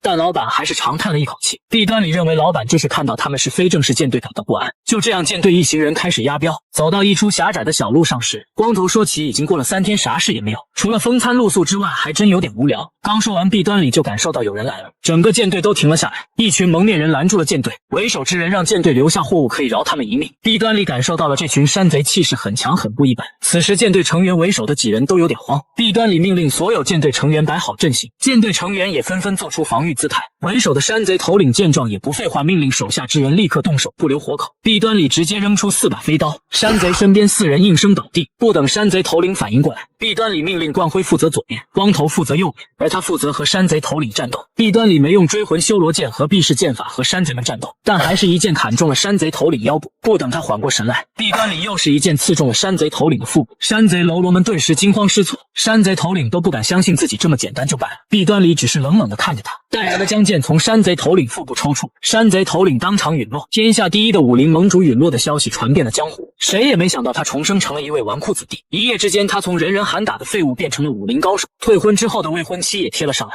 就在刚刚吸收灵药之后的弊端里，此时已经拥有了20年内力，他回到了避世界门，光头都询问他怎么现在才回来，突然消失了几天，自己都急坏了。弊端里让光头不要担心，光头询问抓到那个犯人没，弊端里只告诉他自己是一个有仇必报的人。光头也猜到了少爷做了什么，弊端里反问光头有没有练功，光头表示担心少爷没时间练功。随后弊端里为光头查看内力时，发现他嘴上说没时间练功，实际上是很努力在练功。弊端里又夸奖光头做得很好，光头说起这是学武之后少爷第一次夸他。弊端里让光头不要乱想，他也回想起了前世作为武林盟主的时候，部下看着窗外的雪就很开心，原来自己身边也有如此多愁善感之人。这时光头说起少爷变得不一样了，弊端里都惊讶这小子眼睛很准，打通任督二脉之后他的气质发生了变化。弊端里询问光头到底哪里变了，光头想了想说起总觉得稳重多了，他自己也认同这点。这时光头又说起是不是这次出门有女人了，弊端里惊讶的说不出口。光头继续逼问是不是上床了，弊端里让光头别闹了，赶紧拿剑出来练剑。他就这样说手把手教光头练剑。几天后，弊端里正在卧室修炼，光头跑过来说武林盟主去世。弊端里缓缓叹了一口气，现在整个江湖都乱了，只要有嘴巴的人都在聊武林盟主。光头都觉得少爷这表情太冷淡了，一点都不吃惊的样子。弊端里解释已经很吃惊，只是你不懂，我是多么吃惊自己会那样死掉。光头又说起武林盟主到底是个怎样的人。弊端里正想说些什么时，但怎么也说不出口，毕竟没办法评价自己。光头认为那个盟主多半很不甘心，在这个世界上最幸福的位置死了，如果是自己的话肯定不想死。前世的弊端里不知道幸福是什么，大家对他都很恭敬，虽然自己一声令下这些人都会为他赴汤蹈火，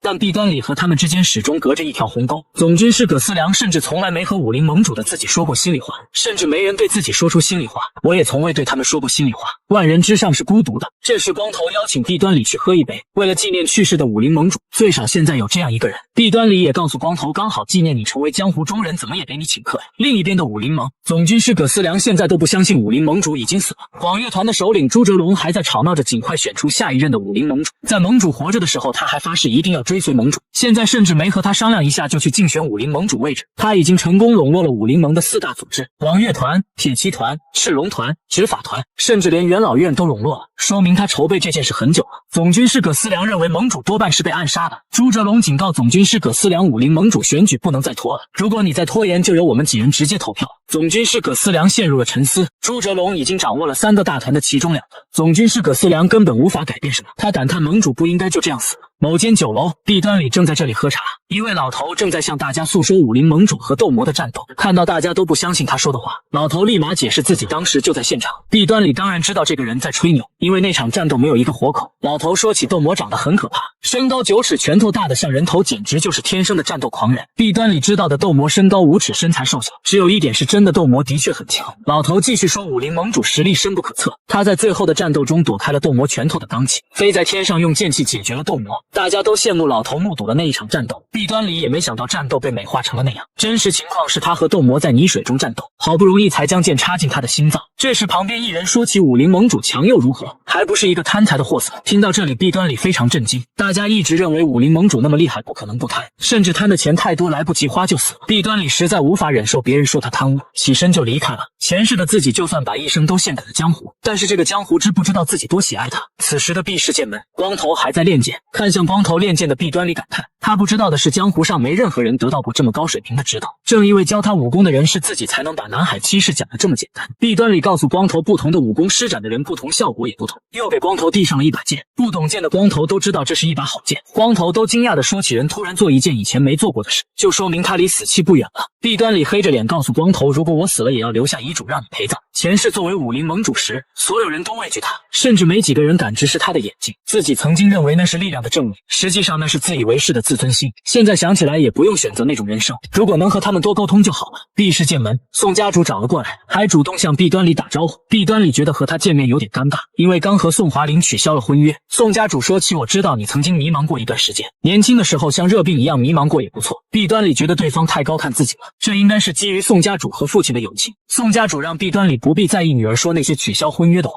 因为现在的女孩子都反复无常。弊端里只得告诉宋家主，宋小姐做出这个决定是认真的，我也觉得她说的没错，婚姻大事应该让本人决定。宋家主听完这话转身就走，临走前告诉弊端里，就算是这样他也不会放弃这门婚事。宋家主走后，光头刚好进来了，弊端里只得长叹一口气。光头询问弊端里为什么不说几句软话，怎么这么死心眼。弊端里这下也明白了，光头也希望他和宋华林成亲，随即反问光头为什么。光头解释，宋小姐不仅长得漂亮，家世又好，人品也好，能娶宋小姐这种美人，少爷前世多半拯救了江湖。弊端里前世作为武林盟主确实拯救了江湖，只得告诉光头自己和宋小姐之间没有爱情。光头一脸困惑地看着弊端里，突然就觉得少爷懂事了，变成大人了。这时光头告诉弊端里，家主请你过去。家主是父亲告诉弊端里，刚才宋家主来了。弊端里也说出刚才已经遇到，他还说不能取消婚约。父亲也是一愣，弊端里询问父亲找他有啥事。父亲这时候说起，宋家主来这里的原因是山东最大的商会要联合山东世家建立山东联盟，不仅是山东，就连其他省会也开始行动。弊端里惊讶，原来出了这种事。他在前世作为武林盟主时禁止了武林门派拉帮结派，这是为了防止武林门派联合引起动乱。武林盟主死的消息刚传出来就发生了这种事。现在山东商会想支持宋家庄做山东联盟的首领，弊端里知道父亲肯定会支持宋家庄，他想不通唯利是图的商会为何要推举宋家。商人和武林人士联手，事情会变得麻烦。现在父母也变得很理解他了，这种事情还专门告诉他。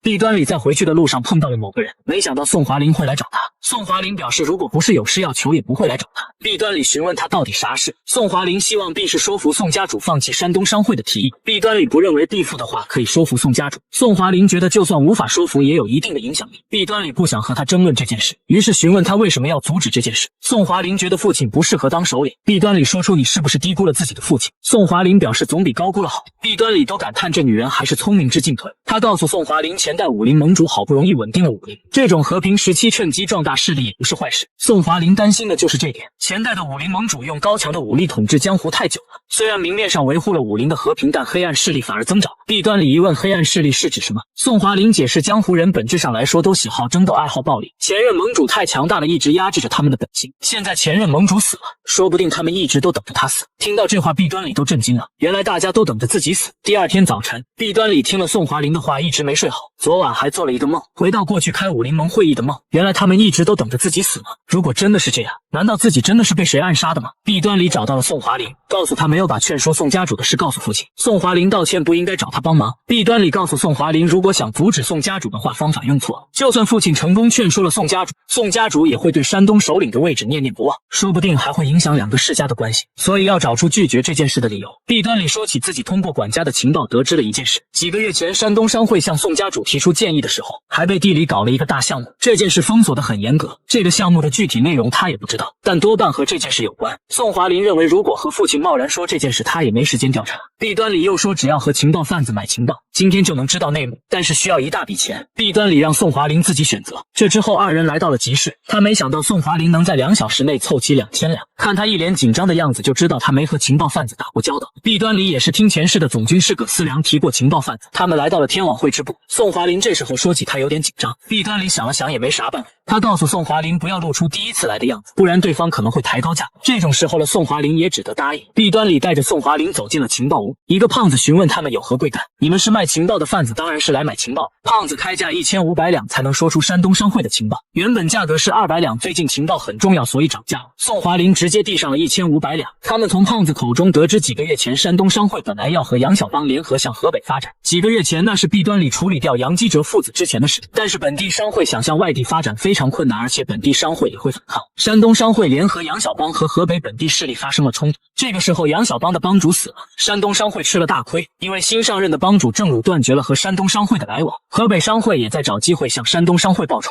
这次可能会反过来进攻山东。胖子的情报也到此为止。弊端里不知道这个情报对宋华林来说有没有价值，但这份情报价值远超1500两。宋华林也明白了山东联盟是假的，他们只是想拉宋家下水，对抗河北商会和河北本地势力。他决定马上回家将这件事告诉父亲，离开时还不忘向弊端里说了句谢谢。弊端里表示那是你自己花钱买的情报，不用道谢。听到这句话的宋华林一下子脸就红了，于是匆忙转身离开。第二天，宋家主带着宋华林找了过来，这个男人为了快速变强，竟然生吞了灵药，这让他直接提升了15年的内力。弊端里解决了杨基哲和血犬之后，将帮主之位交给了郑鲁。他回到客栈之后，看见了满脸忧愁的光头，从小二口中得知光头一整晚都在等他。这时光头也发现了归来的弊端里，光头激动的都流下了泪水。回到客栈的弊端里准备吃点东西，光头喊小二赶紧上最贵的菜。吃着饭的光头说起血犬杀了杨小帮帮主跑路了。弊端里惊讶，出了这种事吗？光头还以为是弊端里做的，但弊端里解释那是血犬做的。光头也觉得少爷不可能同时打败杨小帮帮主和血犬，那一定是少爷去的时候碰巧发生的事情。这样说着光头自己都不信了，怎么可能有这种巧合？他询问少爷到底做了什么，弊端里淡然的解释只是宰了他们。光头询问外面传出血犬抢走的财物是不是少爷拿走的，弊端里解释哪来的财物，那是赏金，因为杨基哲召集血犬要灭了弊氏，所以我就宰了他们。光头询问少爷到底拿了多少银两，弊端里准备告诉他时，他又不想知道了，生怕被灭口啊。弊端里都觉得光头还是蛮识趣。弊端里在杨小帮一共拿到了32000两银子，如果留在杨小帮变卖产业，应该能得到更多的钱，但这样做的话只会弊大于利。正如以为弊端里是隐藏武功的乾隆主动投降。光头又询问杨基强是不是真的死了，弊端里一脸认真的告诉他死了，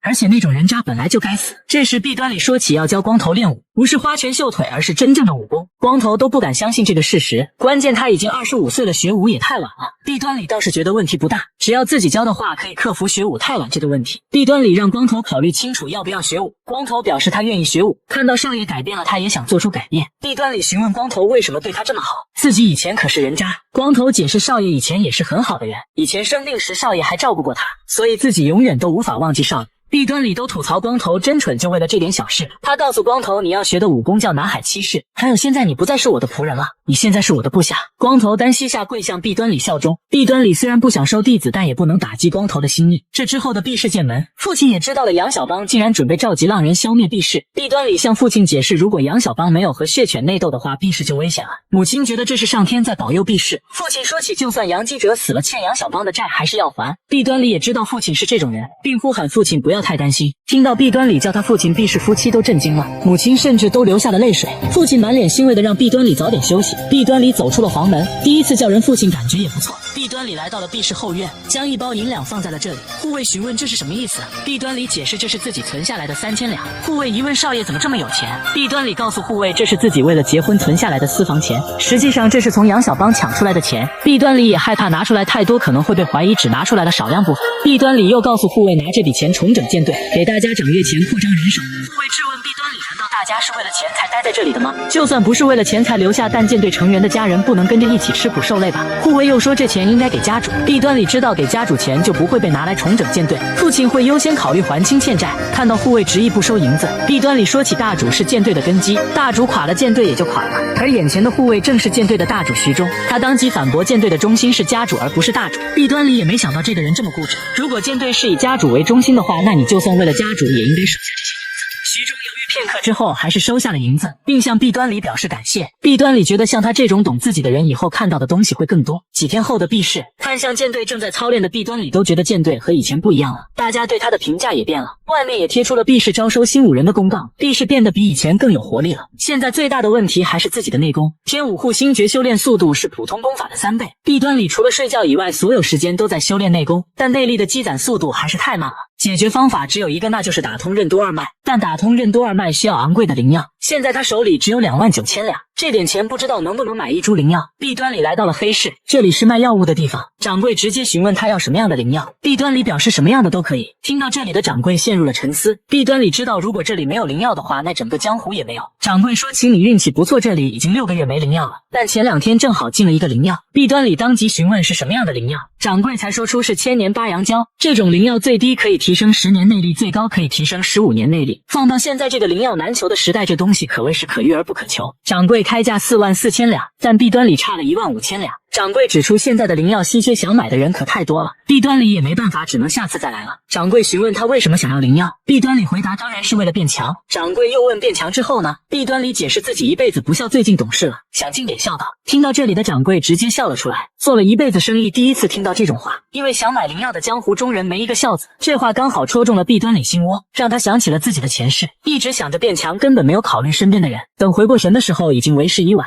看到这里的掌柜说出等弊端里10天，如果筹到钱就卖给他，因为他相信灵药都有自己的主人。弊端里也接受了这点，但10天的时间眨眼就过去了3天，他还没想到挣钱的方法。如果威胁杨小帮的郑汝倒是可以快速筹钱，但和郑汝的关系多半就无法挽回了。留着杨小帮还有大用，不能为了这点小事动用他。光头都看出来了弊端里有心事，弊端里不由得叹口气，光头察言观色真厉害。光头一脸贱兮兮的询问是不是又想送小姐了。听到这里的弊端里都愣住了，受到光头的提醒，弊端里也想到了挣大钱的好方法。上次光头说过这句身体原主人欠杨小帮2万两的原因是去抓通缉犯，结果被通缉犯郭道秀抓住了，成为了人质，所以弊氏花了很多钱才把他赎回来。他无法想象身体原主人有多蠢，当时是由关系不错的武林盟支部长龚大侠出面调解少爷才捡回一条命。弊端里不相信武林盟的支部长和这种小屁孩关系不错，家主当时给了通缉犯郭道秀15000两，武林盟支部长龚大侠5000两才解决这件事。作为前武林盟主的弊端里不敢相信武林盟支部长竟然敢收受贿赂，这件事为导火索，弊氏才开始没落。关键通缉犯到现在也没被抓到。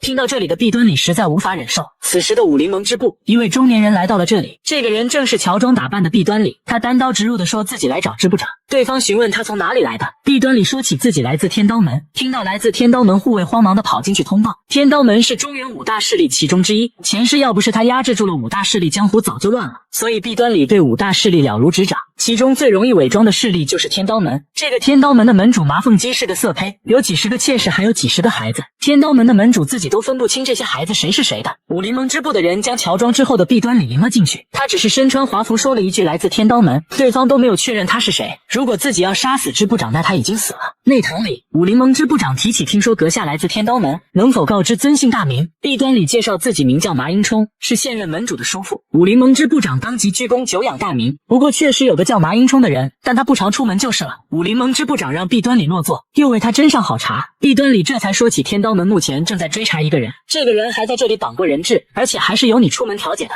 听到这里的武林盟支部长也想到了这个人是谁，并询问弊端里这个人是不是叫郭道秀。得到确认之后，又询问找郭道秀有啥事。弊端里说起这个人在本门犯下了滔天大罪，现在全门上下都在找他。从对方的表情来看，弊端里推测这个支部长和郭道秀肯定有关系。支部长又询问犯下了什么大罪，但弊端里以本门机密为由不便告知。现在天刀门上下都在寻找此人，所以自己没带随从就急忙赶来了。天刀门出面，他被抓住是迟早的事情。弊端里又说出他想比其他人更快抓住郭道秀，以证明实力远超其他继承人。看到这个支部长还是不为所动，直接掏出诱饵询问对方想不想进入本部。听到这里的支部长还是心动了。弊端里承诺只要帮忙抓住郭道秀，就安排他进入本部。弊端里知道只要是地方管理者都想进入武林盟本部，支部长当即向弊端里确认是不是真的。天刀门刚好在本部需要可靠的人才，弊端里还以天刀门名义做出承诺，但是要尽快找到郭道秀，时间不多了。支部长表示没问题，随即拿出了一张郭道秀的画像，还告诉弊端里此时的郭道秀在济南，这个人好赌成性，应该在赌场就能找到他。弊端里收好了画像，并承诺一定让支部长成为武林盟的副团主。听到这里的支部长非常高兴，并宣誓干校犬马之劳。弊端里临走的时候还说起听说这家伙是通缉犯，值多少钱？支部长回答5000两。弊端里说这2万两还有点贵啊。支部长解释不是2万两是5000两。弊端里恶狠狠地瞪了他一眼，支部长这才解释是自己搞错了，确实是2万两。弊端里又让支部长3天后带着2万两到济南找他，并承诺3天后他会把郭道秀带过来。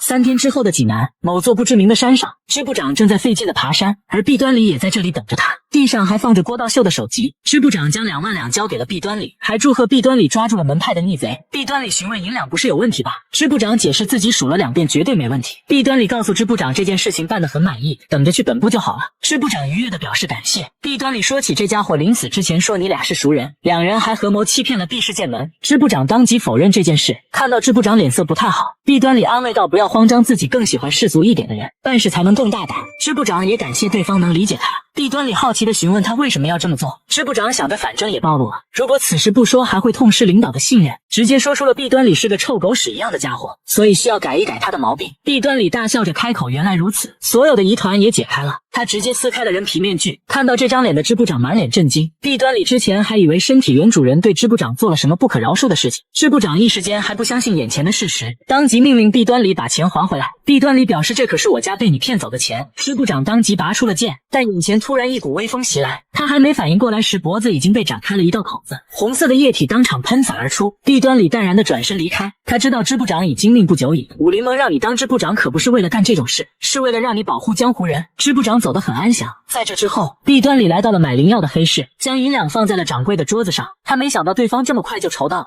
就连弊端里自己也没想到能这么快。随后掌柜回到了内堂取灵药，44000两对普通人来说可以一辈子过上好日子，但对江湖中人来说这只是15年内力的投资。掌柜拿着一个盒子走了出来，打开之后里面确实是一株灵药，而且成色还非常好。掌柜都说弊端里确实走运了，弊端里当即收下了灵药。看着弊端里离开的背影，掌柜都不由得说起灵药的主人果然另有其人。某个山洞里，弊端里正在这里打坐修炼。这株千年芭蕉草普通人吃了能延年益寿，江湖中人吃了可以增加10到15年的内力，一般高手吸收了它之后可以得到10年内力，但弊端里靠着天武护心诀可以得到15年内力。弊端里大口吃着这株灵药，随后盘膝而坐开始修炼。一段时间之后，山洞里一阵白光闪过，弊端里这才睁开眼睛。毫无疑问，他彻底的吸收了少年芭蕉草的药力，原身体主人修炼的5年内力加上吸收的15年内力，现在他已经有了20年内力，就连施展武功也变得更自然了。增加了15年内功之后，整体提升比想象中大太多了。只希望这次武学之路不会像前世一样充满了血腥。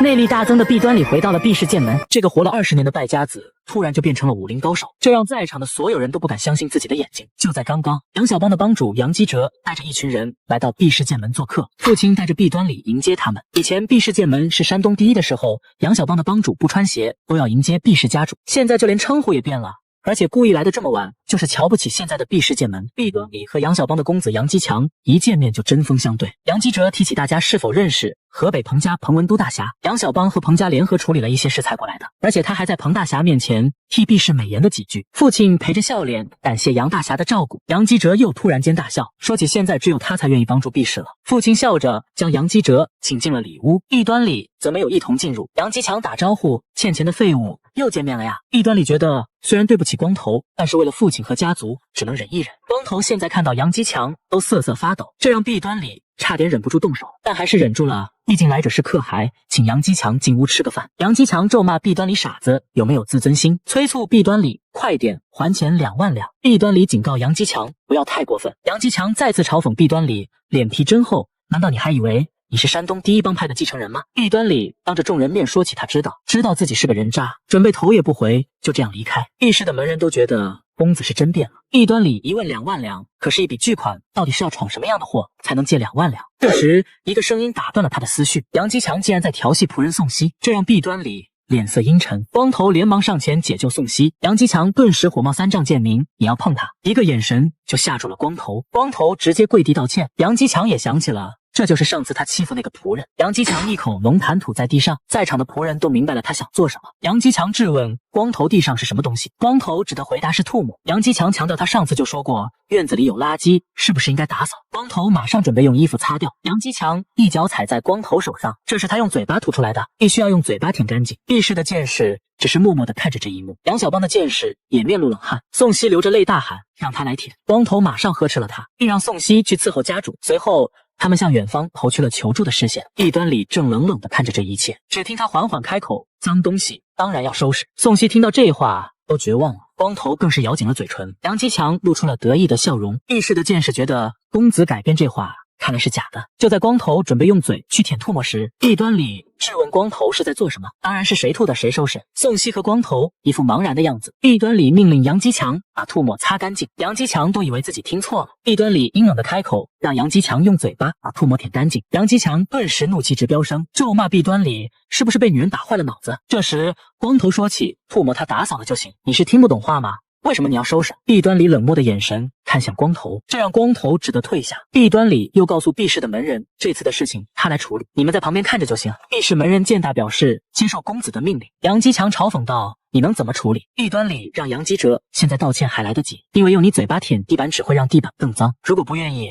那就只能揍你一顿了。杨基强也想看看毕氏剑门继承人的实力，因为他等这一天已经很久了。杨基强率先出拳，毕端礼面不改色，随后毕端礼一拳打在杨基哲下盘，眼前这一幕让双方的门人都惊呆了。毕端礼没有趁机进攻，还向后拉开了距离。杨基强运转内力再次攻向毕端礼，毕氏门人觉得杨基强要下死手，想出手阻拦时，毕端礼很轻松就躲开了这一拳。他也发现了对方使用了内力，毕端礼轻松躲避杨基强的连环攻击，嘴角还露出一丝笑容，这给门人都看呆了。杨基强的攻击完全打不中毕端礼，见大都惊讶，公子的动作从未见过。此时毕端礼一拳打在杨基强脸上，杨基强连忙后退拉开距离，毕端礼一个闪身直接追上，快速挥出3拳正中杨基强的胸口。杨基强这种恶心的家伙已经触动了他的底线，毕端礼的拳头结实的落在杨基强身上，只能用拳头来教育一下这种人。最后的一拳直接将杨基强击飞，他整个人就这样飞了出去。毕氏和杨氏的门人都一副震惊的表情，杨小邦的门人赶忙上前扶住杨基哲，质问毕端礼都做了什么。毕端礼解释刚才的事情大家都看到了，那像是人能做出来的事吗？杨小邦的门人背对的说不出话。杨基强命令杨小邦的门人动手宰了毕端礼，杨小邦的门人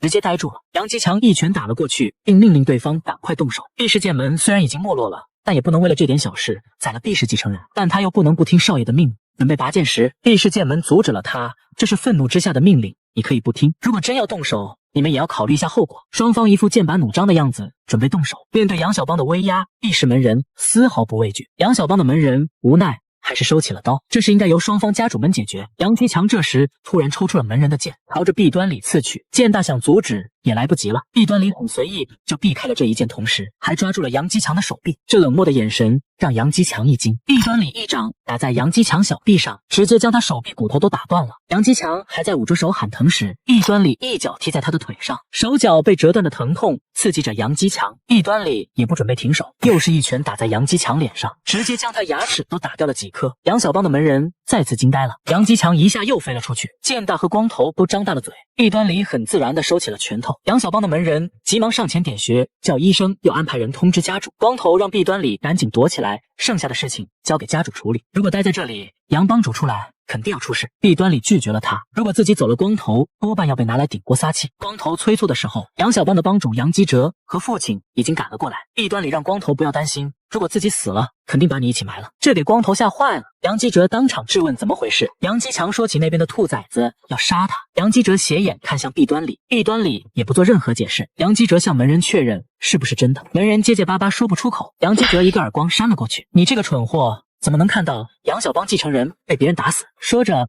又是几巴掌打在门人的脑袋上。弊端里和父亲就看着他发挥。这位杨氏门人被打得失去意识，杨基哲还要用脚踢。杨基哲宣泄完情绪之后，又说起这件事要怎么负责。父亲看向弊端里，他也只能闭上眼睛不说话。父亲又询问剑大到底怎么回事。剑大先解释了杨基强调戏毕氏仆人，又让仆人舔唾沫的事情，最后主动向毕少爷动手，结果被打了。了解事情经过后，杨基哲斥责毕氏只是为了吓人，就把自己儿子打成重伤，再次质问这件事到底怎么负责。父亲丝毫不畏惧，说起这件事本来就是你们杨氏的责任。众人都被他这话惊住了。杨基哲怒不可遏，质问到底在说什么。父亲解释杨公子动用了内力，还要拿剑杀自己儿子。当时自家儿子手无寸铁，在场所有人都是证人，如果换成是别人，他都要亲自动手教训一下了。但是看到杨帮主的面子，原谅你们一次。杨基哲完全不能接受这个结果。父亲又说，如果这件事传到江湖上，不止杨公子，可能你们帮派都会成为笑谈。杨基哲质问父亲到底什么意思，父亲反对回去质问对方什么意思。弊端里也没想到平时温柔的父亲也能这样硬气。杨基哲也不想讲道理了，让毕家马上还钱。父亲一口答应，还吩咐门人送客。杨小帮的人就这样愤愤不平地离开了。父亲询问弊端里为什么要这样做，弊端里解释那家伙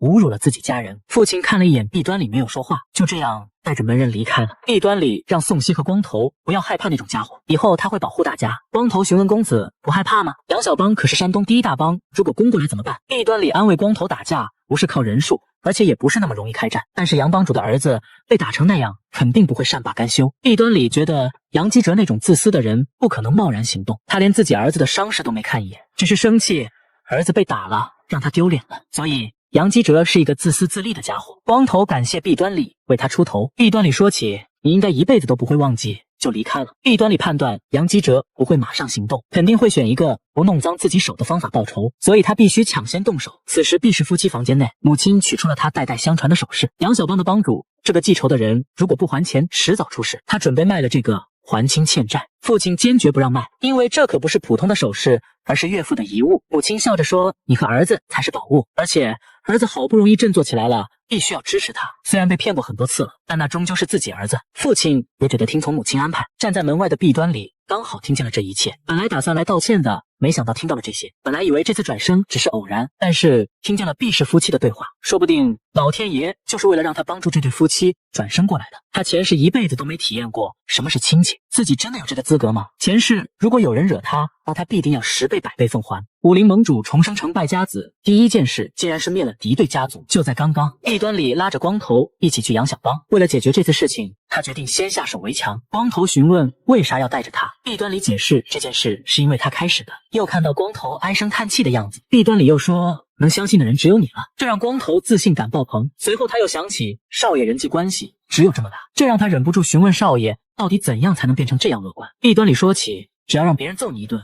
就可以这样了，这给光头整惊讶了。弊端里也想起现在他能自然的和别人开玩笑聊天，可能是身体变年轻了，或者是前世的盟主的框架限制了他。此时的杨小帮，杨基哲还在责骂儿子杨基强怎么能被废物打成这样。杨基强一直喊父亲帮他报仇，宰了弊端里，灭了毕氏满门，主要还是毕氏不给杨小帮面子。杨基哲已经叫了血犬，听到血犬，杨基强都瞪大了眼睛。杨小帮要让毕氏付出代价。此时的另一边，光头也发现了弊端里正在看武功秘籍，悄悄地询问这不是毕氏的独门武功吗？这么珍贵的东西被别人看到怎么办？弊端里却说这可是你大声说出来的。光头马上就闭上了嘴，又说避世剑法也没什么了不起的吗？弊端里低难，他要向家主打小报告。光头马上脸色都变了，又改口夸奖避世是最厉害的剑法。弊端里的反复无常把光头整急了。老实说，这避世剑法只有中等水平，但是为了隐藏原本的武功，只能学一点。光头说起很不习惯少爷看书的样子，以前只看酒店的菜单和妓女的出勤表。弊端里没有回答，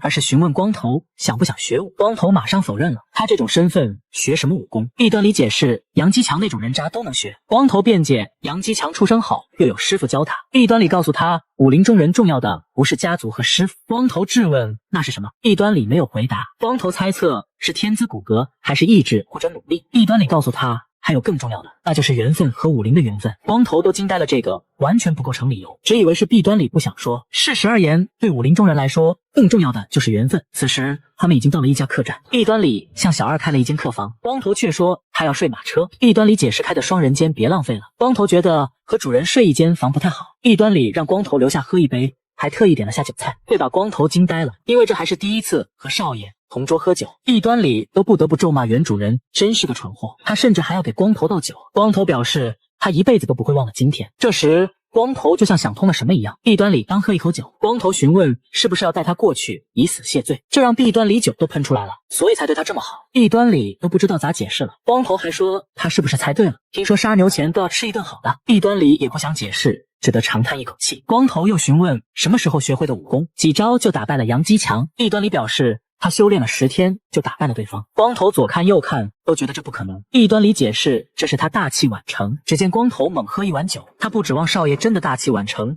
只希望少爷碗不要碎了，更希望少爷不会变回以前那个样子。弊端里也向他保证不会变回去的。弊端里又说自己其实隐藏了武功真实实力，是绝世高手。光头搞不懂啥是隐藏武功。弊端里告诉光头，在江湖中想活下去，必须要隐藏3成武功。光头也听出来了，少爷就是故意装成纨绔子弟。弊端里只能说装不下去了，被宋华林一拳打醒了。现在他也没办法，只能胡编乱造。为了不让光头多问，赶忙给他再倒一碗酒，并告诉光头这种时候可以多喝一点。光头犹豫片刻时，弊端里赶忙又帮他倒了一碗。弊端里也是第一次喝酒这么开心。数日，弊端里告诉光头，现在要先调查杨小帮有什么阴谋，而且外面查不到消息，只能从内部打探。光头自告奋勇要承担这件事。弊端里解释这是个很危险的工作，可能会被抓住严刑逼供什么烙铁折磨锯子锯手。光头表示没关系，他会老实供出少爷。弊端里也认真的告诉光头，被抓住时一定要老实交代，这才是聪明的忠心。光头惊讶，忠心也有聪明吗？弊端里知道不畏惧死亡是最高的忠心，但是他不需要光头那种忠心，又告诉光头现在选择聪明的忠心最好。光头表示这次任务请交给他。弊端里也同意了。就在光头准备离开的时候，他又回头询问少爷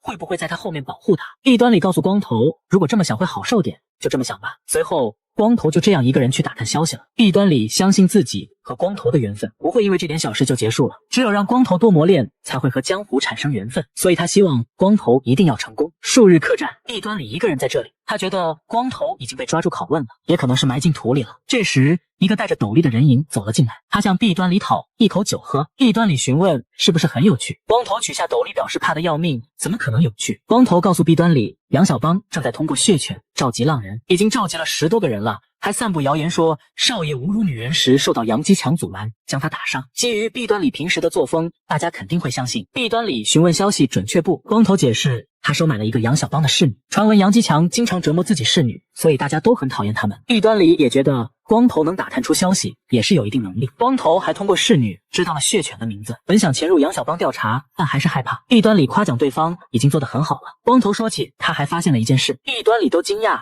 还有啥事？光头自恋地说他这张脸对女人很管用。弊端里脸都黑了。光头认为这件事应该回去禀告给家主，弊端里表示不需要，他认为这件事应该就此做个了结，那就是灭了杨小帮这个瘫痪在床的男人，竟要逼迫良家女孩褪下衣衫满足欲望，并威胁她如果不从就要宰了她和她的未婚夫。女孩只能含泪解开衣衫。就在女孩准备就范的时候，一颗石子飞来击中了女孩穴道，让她动弹不得。此时的女孩更加绝望了，她的眼泪止不住的流。一个蒙面人告诉女孩，人活着偶尔会被疯狗咬一口，但不用把全世界的人都当成疯狗。杨基强大吼，是谁怎么进了他的房间？蒙面人告诉妹子，把今天的事情忘了好好睡一觉。杨基强也听出来了，这个声音很熟悉，正是仇敌弊端里的声音。弊端里一剑刺在四肢瘫痪的杨基强身上，完全不顾杨基强的求饶，又是一剑直接解决了杨基强。此时的另一边，杨小帮副帮主郑汝还在请求帮主杨基哲不要贸然攻击毕氏剑门，不然可能会引起公愤。杨基哲完全不怕引起公愤，他必须要让毕氏付出代价。副帮主郑汝当然知道是少主杨基强先对别人动手，而眼前的帮主杨基强只想随便打个旗号，雇佣浪人解决毕氏剑门。杨基哲让郑汝不要再提这件事了。副帮主郑汝还是请杨基哲重新考虑一下。突然一个声音嘲讽郑汝不要装好人了，而这个人正是血犬。血犬质问杨基哲到底要不要攻击毕氏，必须给个准确消息，不然就解散浪人。杨基哲强调按计划行事。看到副帮主坚决不同意，杨基哲向他解释这件事也不是单纯要为儿子报仇，而是要吸收毕氏，提升帮派实力。如果能吸收毕氏剑门帮派实力，起码可以提升2倍。郑汝认为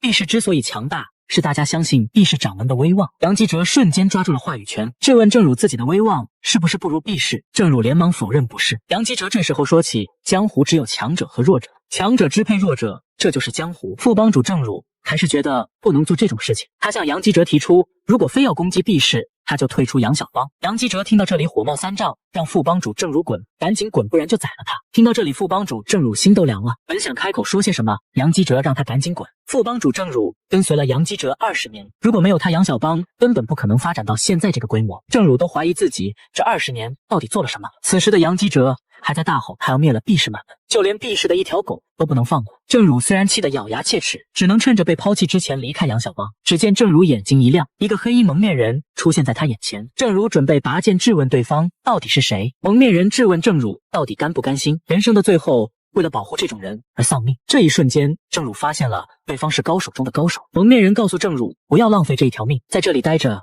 会改变你的一生。此时的杨小帮会议室，杨基哲质问来人是谁？蒙面人回答是你们想灭门的家族的儿子。杨基哲还不知道怎么回事，但他从声音听出来了对方身份，而蒙面人正是弊端里。杨基哲疑问对方难道有帮手，到底怎么进来的？随即命令血犬解决弊端里。血犬坐地起价5000两，杨基哲迫于无奈只能答应。血犬挥舞铁棒感谢弊端里，让他挣了5000两。弊端里也知道了眼前之人就是血犬，血犬也不废话，直接朝弊端里发动攻击。只听轰隆一声，房门都被炸开了。弊端里的身体只有5年内力，不能打持久战。血犬对着弊端里挥舞铁棒，弊端里原地跃起避开攻击。弊端里只能凭借前世经验避开血犬的攻击，如果不是提前避开攻击，早就被血犬击杀了。这种生死一线的战斗让弊端里非常愉悦。此时的弊端里终于明白了，前世的自己非常喜欢战斗，但是到达天下第一之后就再也没战斗过。只见弊端里拔出了长剑，弊端里刷刷刷快速挥出几剑。此时的血犬全身都是剑痕，这正是修罗追魂剑第一招。血犬直接当场殒命。杨基哲完全不敢相信，眼前之人一招就解决了血犬。同时杨基哲的胸口也出现了一个血洞，杨基哲甚至没发现对方是什么时候动的手。他质问弊端里怎么变得这么厉害？弊端里没有解释，只是捡起了血犬的武器。杨基哲猜到弊端里想伪装成血犬和他2败俱伤，但是弊端里解释他准备伪装成血犬，宰了杨小帮帮主杨基哲，畏罪潜逃。杨基哲马上跪地求饶，打开保险柜，尝试用银两换取活命机会。看到弊端里不为所动，再次解释只要放过他，还有其他资产都可以交出来，如果杀了他就拿不到其他资产了。此时弊端里开口，他听到了刚才你说过江湖只有强者和弱者，强者会活下来，弱者会死，而今天的你是弱者。弊端里朝着杨基哲一棒挥去，直接砸在杨基哲脑袋上。就此杨小帮帮主杨基哲殒命。此时弊端里让郑汝进来，郑汝刚进来就瞪大了双眼，血犬和杨基哲就这样被杀死了，而且还是弊端里一个人解决的。弊端里告诉郑汝，现在你就是杨小帮的新帮主了。这个纨绔公子不仅败光了家底，还导致家族欠下巨额债务，就连从小定下娃娃亲的未婚妻都看不过去了，要求退婚。就在刚刚，宋华林提出退婚后，现场一片寂静。他向毕氏夫妻道歉，自己不能和毕公子结婚。毕氏夫妻也是一愣，硬是说不出话。他的父亲宋于金当场责骂他，怎能如此无礼？婚约大事岂可儿戏，怎么能说取消就取消？也没有和他商量就下决定了，更是斥责他怎么能无视长辈做出这种事情。宋华林背对的说不出话。毕氏父亲上前打圆场，说起年轻人有自己的想法很正常，我也同意宋小姐的提议，取消婚约。双方父母都被这个声音惊呆了，他正是当事人弊端里。这个声音传来，让宋华林一愣。宋于金家主直接道歉，并让弊端里不要生气。弊端里暗叹，做错事的本来就是身体原主人宋家主，还要道歉。原主人虽然是人渣，身边这些人都不错。弊端里向他解释，不是因为生气才同意取消婚约。宋于金家主逼问，那是为什么？弊端里只能说出他想和喜欢的女人结婚。此话一出，给未婚妻宋华林整不会了。毕氏夫妻也低下了头，毕氏父亲也只能说，既然年轻人都下决定了，那就只能取消了。宋家主表示，他不同意取消婚约，绝对不能取消。毕氏父亲解释，他们不能决定年轻人的未来。宋家主坚决不取消婚约，转身就告辞。宋华林眼神飘向弊端里，询问他为什么突然就同意取消婚约了。弊端里解释，因为上次拳头打得我很疼。这让宋华林无言以对。他就这样拜别了毕氏家族。弊端里望着他们离去的背影，毕氏母亲询问他现在打算怎么办。弊端里表示，他有事要做，暂时不打算结婚。毕氏母亲质问，不想结婚为何要去找华林闹？弊端里也只能道歉，因为那都是他重生之前原主人做的事情。毕氏母亲询问到底想做什么事情，弊端里回答，他想好好练武，并且一脸认真的再次说起他是认真的。毕氏父亲感觉气氛不对劲，就要拉着母亲一起回屋喝一杯，说是为了庆祝儿子准备练武喝一杯。父亲为了不让母亲和他出现矛盾，为了维系这个家庭，简直操碎了心。弊端里也害怕拥有家人会让武者变弱，尝过爱情的滋味也会让剑客的心变软。如果后面该动手的时候下不了狠心，该怎么办？数日跑了20公里的弊端里累得气喘吁吁，为了恢复前世的体力，他不得不开始锻炼。如果这样坚持下去，总有一天能恢复巅峰。这时，一个人影出现在眼前，正是他的未婚妻宋华林。他赶忙解释，让弊端里不要误会，父亲让他过来道歉，他才来的。弊端里回答他没有误会。宋华林又说，还记得那天你喝醉酒说的话吗？那时你说过，这张脸维持不了多久，迟早会长皱纹。弊端里都觉得身体原主人是不是精神有问题，他也只能向宋华林道歉。但是宋华林不接受道歉，他的容貌确实会随着岁月流逝，他也不想依靠他的容貌让大家记住他，只想通过实力扬名天下，所以暂时不想谈婚论嫁。弊端里实在没听懂他这话什么意思。宋华林又说，最大的理由还是讨厌你，还询问弊端里同意取消婚约是不是因为伤到自尊了。这给弊端里说懵了。只见他长叹一口气，缓缓开口，你随便怎么想都行。20岁的年轻人确实有自尊心，所以原主人才会撒泼打滚。他可是70岁的武林盟主。弊端里让宋华林不要担心，他不会改变取消婚约的想法。这一下又给宋华林整不会了。弊端里一脸淡定的开口，以后自己再也不会打扰你的人生。听到这话的宋华林本想说些什么，却无法开口，只能看着弊端里头也不回的离开。弊端里的前世活得太拼了，为了提高实战经验，经常一个人去中原击杀作恶之人。他的眼里只有鲜血和杀戮。那时的他真的活得很艰辛。时间转眼即逝，此时的弊端里准备练一下剑法。这一套追魂修罗剑曾经用它刺穿过黑道13联盟的13个首领，无论对手是谁，他都能立于不败之地。用他杀死谢天神教教主之后，他就坐上了天下第一的宝座。只见弊端里运转内力，闭上眼睛感受空气的流动，又猛地睁眼，一道剑气劈出。这道剑气甚至穿过森林，让大树都颤抖。他这才满意的收起剑，真没想到这具身体武功用起来这么顺手。弊端里拥有这么好的天资，为什么活得像个人渣？此时的宋家庄仆人正在和宋华林闲谈，他说起弊端里公子最近开始在练武，就连他家里人都很吃惊。仆人认为这是要给小姐留下一个好印象。宋华林直接否定了他。仆人当然不知道发生了什么。那时弊端里坚定的态度不像是在说谎。仆人又说，今天山东各家的后起之秀汇聚在一起，杨小帮的人来了几次了，请小姐一定要参加。宋华林询问，一定要去吗？你也知道现在杨小帮的势力。宋华林就像认命一样说起他会参加的。仆人表示，那他马上做好出门准备。此时的集市，弊端里也很苦恼，他都在这里转悠半天了，一直没有听到武林盟主陨落的消息。作为武林盟主的他确信自己肯定死了，但是都几天了，为什么还不公布？此时他真是恨不得杀到武林盟去问一问。这时他看见了一个熟悉的人影，他正是宋华林。其他的年轻公子也注意到了他，其中一人更是上前搭话，听说你快死了，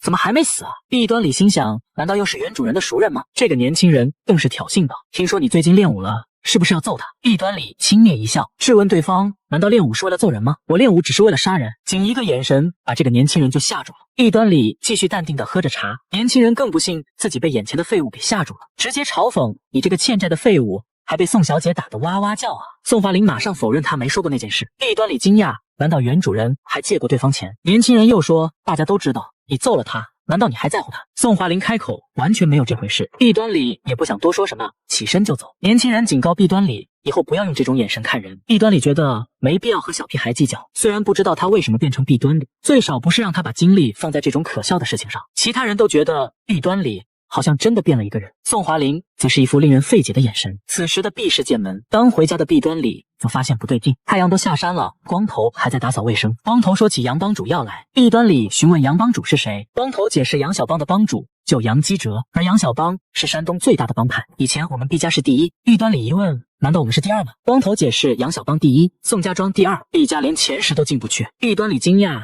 现在怎么变得这么低？光头解释，这都是公子的错，家族为了给公子擦屁股赔了很多钱，因为钱不够了，就连家族的武士也减少了。虽然外面到处有借钱，但是欠杨小帮的最多，怪不得今天那个年轻人对他那么嚣张。光头又说，本来家族有3个舰队，现在只有1个，而且侍女和仆人也减少了一半。大家都说最近财政不好，原因是有一条泥鳅搅浑了池塘的水，而这条泥鳅当然是指毕端礼。毕端礼询问是不是没发月钱，光头解释，虽然家族欠钱，但是家主总是优先给大家发月钱。毕端礼也明白了，他正在蚕食家族的未来。毕端礼说起，就算自己是泥鳅，但是晚上也搅不动泥巴呀。光头只是解释债主来了，当然要收拾干净，就不和毕端礼继续细说理由了。毕端礼当然听出来了，还有其他缘由。这时有人开口，因为杨小帮的小公子打了光头，说话这个人正是家里侍女，名叫宋熙。毕端礼一问为什么要打光头，侍女宋熙解释，因为院子里有垃圾，所以要教训仆人，但是为什么要打别人家的仆人？侍女宋熙满脸委屈，说起关键那个垃圾还是杨公子扔的。毕端礼都惊讶，对方在他家扔了垃圾，还打了他家的仆人。说着，侍女宋熙都哭出来了。毕端礼询问他当时在场吗？宋熙大吼，公子不但在场，还笑着看到光头被打，这给毕端礼整破防了。这个身体原主人毕端礼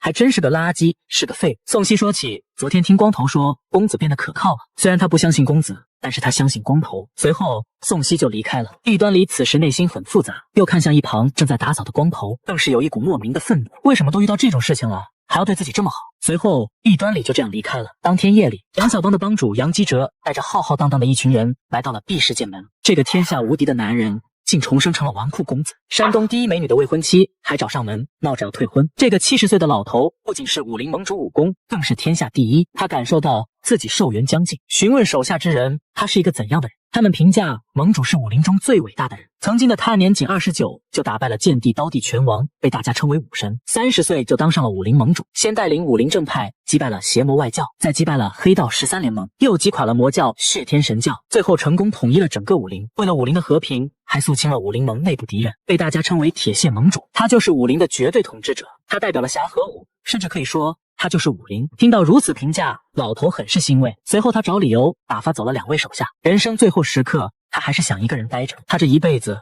活得太拼命了，从年轻到年迈，他都在杀戮。油尽灯枯的时候，才发现一生都没有为自己而活。此时心脏已经支撑不住他这副身体，他的生命就这样走到了最后。与此同时的另一边，男人睁开眼就发现了不对劲，武功天下第一的他，丹田竟然空了，难道是中了散功毒？这时一对中年夫妻出现在眼前，中年女人更是关切地询问男人伤势咋样。男人一脸懵逼，询问对方是谁，刚开口又发现自己的声音好像不对劲。女人强忍住怒气询问，真不知道他是谁吗？男人只得承认他不知道。女人直接一个耳光扇了过来，更是大骂这个不孝子，连娘都不认了。准备再次动手时，中年男人马上拦住他，让他消消气，孩子可能刚睡醒，脑子还不清醒。男人长叹一口气，又发现了镜中的年轻人影，自己好像变成了另一副面孔，不觉得自己肯定在做梦，又倒了下去。中年夫妻赶忙呼喊，儿子快醒醒。几个时辰后，男人以为睡一觉就能变回武林盟主身份，看来这个真的不是梦，也不像是走火入魔。活到70岁也没有听说过什么转世重生，关键他还记得前世武林盟主千和镜的全部记忆。一旁的仆人端茶进来时提醒男人，做人要知道羞耻。昨天的事情让他很失望，男人只能说他啥也想不起来，他也确实没这个男人的任何记忆。仆人还说他非常没有责任心，曾经的他身为武林盟主，赏罚分明，不迁怒任何人，也不依靠部下，也绝不推卸责任，现在竟对别人说没责任心。仆人临走的时候还说了一句，你真是家族的耻辱。男人表示很无奈，这具身体的原主人到底做了啥事？这时一个年轻仆人走了进来，他说起对方就算是女人你也赢不了，而且你还喝了酒。男人一脸懵逼，询问对方是谁。仆人长叹一口气，就像看穿了一切，说起少爷又假装失忆了吧，每次这种时候脑袋转得很快，为啥那天没看清楚形势？输给女人太丢脸了，不如趁这次好好练武。男人一脸认真地说起他是真的什么都不记得了。仆人提起少爷借过他钱，还记得不？男人直接掏出身上几个铜板给他，仆人都惊讶，看来少爷真失忆了，平时借钱从来没还过。男人又问起自己以前到底是一个怎样的人，仆人说起事情太多了，一时半会说不完，就说起最近少爷去见宋小姐被拒绝后，死缠着不放，就被打了，又耍酒疯掉进水池子里。男人只得询问宋小姐是谁，仆人惊讶少爷连这都不记得。宋华林小姐是宋家庄的继承人，还是山东第一美女，而且武功高强，绝顶聪明，简直完美无缺，但有个致命弱点，唯一的致命弱点就是她是少爷的未婚妻，这给男人整懵了。这算啥弱点？仆人都为宋小姐打抱不平，说她真没福气，和少爷这样一个废物指腹为婚。男人询问仆人自己是不是以前经常揍她，因为听他这些话忍不住想揍他一顿。男人又想起老仆人说他是家族的耻辱，询问他以前还做过什么。仆人说起以前因为欺诈赌博被骗了很多钱，被妓女迷住也花了很多钱，整日酗酒不练武，还想离家出走，抓什么武林公敌。听的男人都让仆人住口。身体原主人真是人渣老娘，给他一个耳光，确实算是轻的。男人又问仆人觉得自己是个怎样的人，仆人开口确实是个人渣。前世大家都说他一人就能代表整个武林，现在看来他是真的转世重生了。他现在的身份是山东毕氏剑门的少家主毕端礼，不仅人际关系差武功，还垃圾，身边能排得上用场的只有这一个仆人，名叫光头。毕端礼询问光头有没有听说什么消息，比如说藏宝图现世，或者2个脑袋的灵物诞生了，再或者武林盟主死了之类的。光头解释，武林盟主活得好好的，怎么可能死？毕端礼疑惑他转生已经几天了，盟主陨落的消息应该早就传遍武林了，难道没有公布出来吗？如果公布了，武林肯定会出现动荡。光头又说起，倒是听说了少爷的传闻，被宋小姐打后脑子出现问题了。毕端礼每次听到被女人揍过都很无语，那位宋小姐真的那么美吗？能让自己奋不顾身冲上去，那可是山东第一美人少爷，你为了见她还去排了队。毕端礼前世见过中原4大美女，还有天下第一美人，他甚至没和他们任何人扯上关系，因为男人年纪轻轻就成为了武林高手，在他的眼中，手中的剑才是他唯一的情人。光头说起能理解少爷被打个半死，还想着宋小姐的心情。毕端礼让他不要说什么美女了，快去给他取剑。光头一问为什么要拿剑，毕端礼质问武人拿剑还需要理由吗？光头都惊讶，看来少爷真失忆了。随后光头在仓库取出了尘封已久的剑，毕端礼握剑的时候感慨自己很久不握剑了，因为前世的他到达巅峰之后根本找不到需要握剑的对手，虽然被称为剑神，但他最后也没达到人剑合一的境界。人剑合一境界可以凭着内力凝聚无形之剑，甚至可以斩断世间万物。既然他转世重生，就要走上一条和前世不一样的路。光头大呼，少爷不会是想提剑找宋小姐报仇吧？毕端礼斥责对方这是在胡说什么，可以想象身体原主人多么混蛋。这时母亲赶了过来，她也觉得